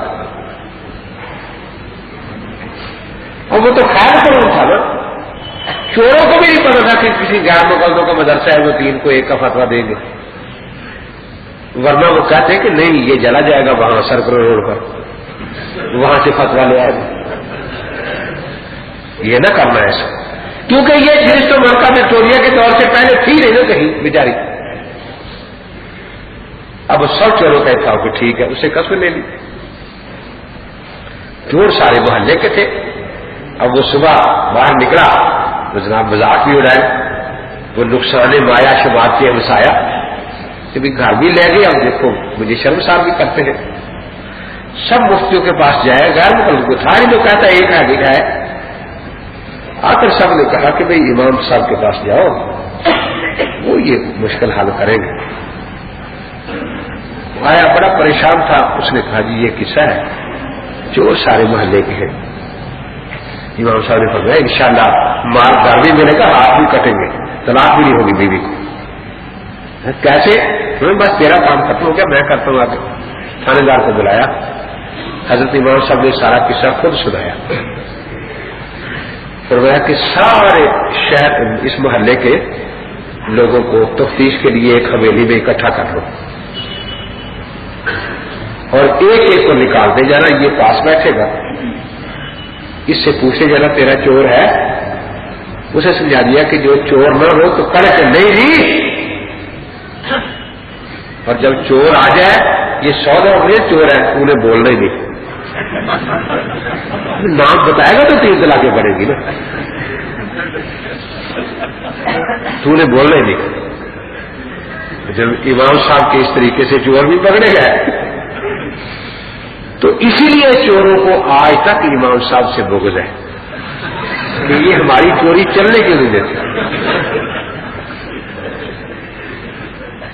حضرت امام عامش رحمۃ اللہ تعالی علیہ امام صاحب کے استاد حدیث ہے، کسی نے کہہ دیا کہ امام صاحب ہیلے کرتے ہیں، بتاتے لوگوں کو، ملے گھنٹہ ہیلے، حضرت جواز کے لیے جو جائز ہے نجائز نہیں وہ کرتا نہیں۔ چند دن گزرے، امام عامش کو ضرورت پڑ گئی، تو عامش کا نام تو سلیمان بن مہران ہے نا، عامش کہتے چندے کو، آپ بھی چندے کہتے ہیں، تو جیسے زبیشری تھا، یہ بہت بڑا مفسر قرآن تھا، لیکن شکل اس کی اچھی نہیں تھی، بیوی بڑی خوبصورت تھی۔ ایک دن باہر سے آیا تو بیوی قرآن پڑھ رہی ہے، بڑے ناز سے پوچھا قرآن پڑھتی ہے، سمجھا بھی ہے قرآن؟ دیکھا بالکل۔ زبیشری کو اچھا میرے سامنے دعویٰ کہ قرآن سمجھا، کیا سمجھا ہے؟ کہ میں سمجھی ہوں کہ میں بھی جنت میں جاؤں گی تو بھی جنت میں جائے گا۔ زبیشری حیران کہ یہ تو میں نہیں آج تک سمجھا، یہ کیسے سمجھ گئے؟ وہ کہاں سے سمجھا؟ کہ قرآن میں ہے کہ صبر کرنے والا بھی جنت میں جائے گا، شکر کرنے والا بھی۔ میں تم جیسے بدصورت خان پر صبر کروں گی جنت میں جاؤں گی، تو مجھ جیسی خوبصورت بیوی پر شکر کرے گا تو بھی جنت میں چلا جائے گا۔ یہی حال امام عامش رحمۃ اللہ علیہ کے گھر تھا کہ بیوی اس کی بہت خوبصورت تھی، تو علم کی وجہ سے وہ نکاح ہو گیا، تو وہ چندے تھے۔ اب عورتیں اس کو تنگ کرتی کہ تیرے ماں باپ نے تجھ پر ظلم کیا ہے، وہ چاہتی تھی کہ کوئی صورت بنے۔ ایک دن امام صاحب رحمۃ اللہ علیہ نے، امام عامش رحمۃ اللہ علیہ نے کہیں غصے میں کہہ دیا کہ اگر آج تو نے میری بات کا جواب نہ دیا نا تو تجھے 3 طلاق۔ وہ جی بڑی خوش، کیونکہ اسے پتا تھا کہ 3 تو ایک ہو ہی نہیں سکتی، جناب دوپٹہ منہ پر رکھ رکھ کر بیٹھے تاکہ کوئی بات منہ سے نکل نہ جائے۔ آج امام عامش نے بڑی کوشش کی، کوئی بات نہیں کرتی۔ اسی طرح کہتے نا کہ ایک آدمی تھا، بیوی اس کی ناراض تھی، بیچارے نے بڑی کوشش کی، بولتی نہیں تھی، تو اکتا کے بعد چلا گیا، دوپہر کا وقت تھا، باہر سے بڑی تیزی سے بھاگ آیا، بڑی تیزی سے۔ وہ بیوی بھی دیکھ رہی تھی، جلدی جلدی آتے دوپہر کو لالٹین جلائی اور لے کر چارپائی کے نیچے چھپ۔ اب یہ حرکت ہی ایسی تھی کہ وہ چپ میں رہتی، کیا تلاش کرتے؟ بس یہی بس یہی چیز چاہیے تھی۔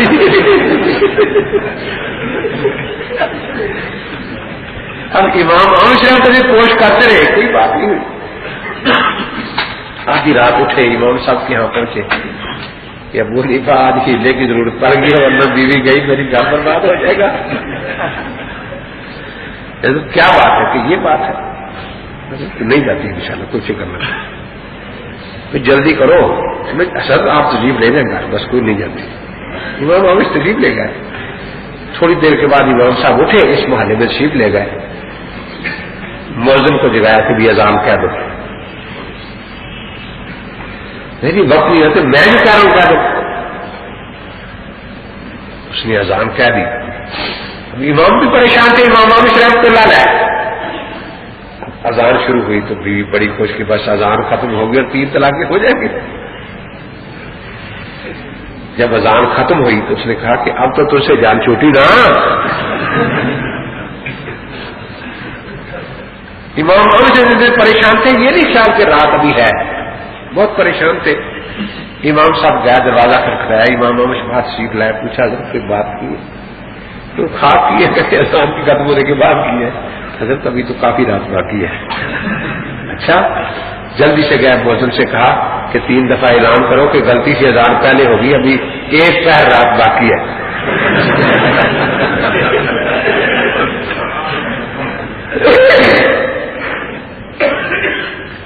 اس نے جب اعلان کیا، امام اوش کی بیوی کہنے لگی کہ ابو حنیفہ کا ہیلا چل گیا. ابو حنیفہ کا ہیلا چل گیا. تو امام صاحب رحمۃ اللہ کہ اللہ تعالیٰ نے ایسا عجیب ذہن عطا فرمایا تھا. وقت سیکھ لے گئے تو ایک آدمی بڑا پریشان، کیا بات ہے حضرت؟ میں یہ کہہ بیٹھا ہوں کہ اگر آج 1 گھنٹہ میں ایسی بات نہ کروں جو میرے سوا کوئی انسان نہ کر رہا ہو تو تجھے 3 طلاق بیوی کو میں نے کہہ دیا. اب میں پھر رہا ہوں قرآن لے کے بیٹھوں، لوگ کہتے ہیں ہزاروں کام ہے قرآن. میں نفل کی نیت بات ہوں کہ بیوی بچ جائے. امام صاحب نے فرمایا کہ پہلے سوچ کر بات کیا کرو نا کہ حضرت کیا کروں. اب تو خیر نہیں جانے دیں گے انشاءاللہ، بچ جائیں گے. کیا حضرت کرنے کو ہوگا، کون سی بات کروں؟ اور میں امیر مومنین سے کہتا ہوں وہ 1 گھنٹے کے لیے دوسرے لوگوں کو طواف سے روک دیں، بیت اللہ شریف کے طواف سے. وہ روک دیا. اس پر امام صاحب نے فرمایا کہ ابھی یہ وہی بات ہے جو تیرے سوا اور کوئی بھی نہیں کرتا. تو اس مسئلے میں سرے سے کوئی اختلاف نہیں ہے. یہ سوال ان کا اپنا نہیں، چوری کیا ہے انہوں نے. اس کا جواب تو ہو گیا، وہی صبح والا دوپہر والا. اچھا، وہ بات یہ ہے کہ اہل قرآن بھی یہی کہتے ہیں کہ جب قرآن نے یہ کہہ دیا تبیان لکل شیء الیوم اکملت لکم دینکم، تو حدیث کی کیا ضرورت ہے؟ حدیث کی تو ہے میرے پاس، تو کیا ضرورت ہے حدیث کی؟ یہ اصل میں اہل قرآن کہتے ہیں. اب انہوں نے ان سے پوچھا تھا، ان کو جواب دیا ہے، آگے چلتا کر دیا کہ چلو یہ جواب دے گا ہم ان کو بھی دے لیں گے. تو بیچارے چور ہیں، ان کے اعتراضات چرا کر ہمارے پاس لاتے ہیں. لیکن یہاں پہ جواب ہے. ہم کہتے ہیں کہ کتاب و سنت میں دین مکمل ہے، لیکن 2 صورتوں میں، یا تنسیسن یا تعلیلاً. بعض تو نص کے طور پر صاف مسئلے ہیں، بعض کی علت موجود ہے.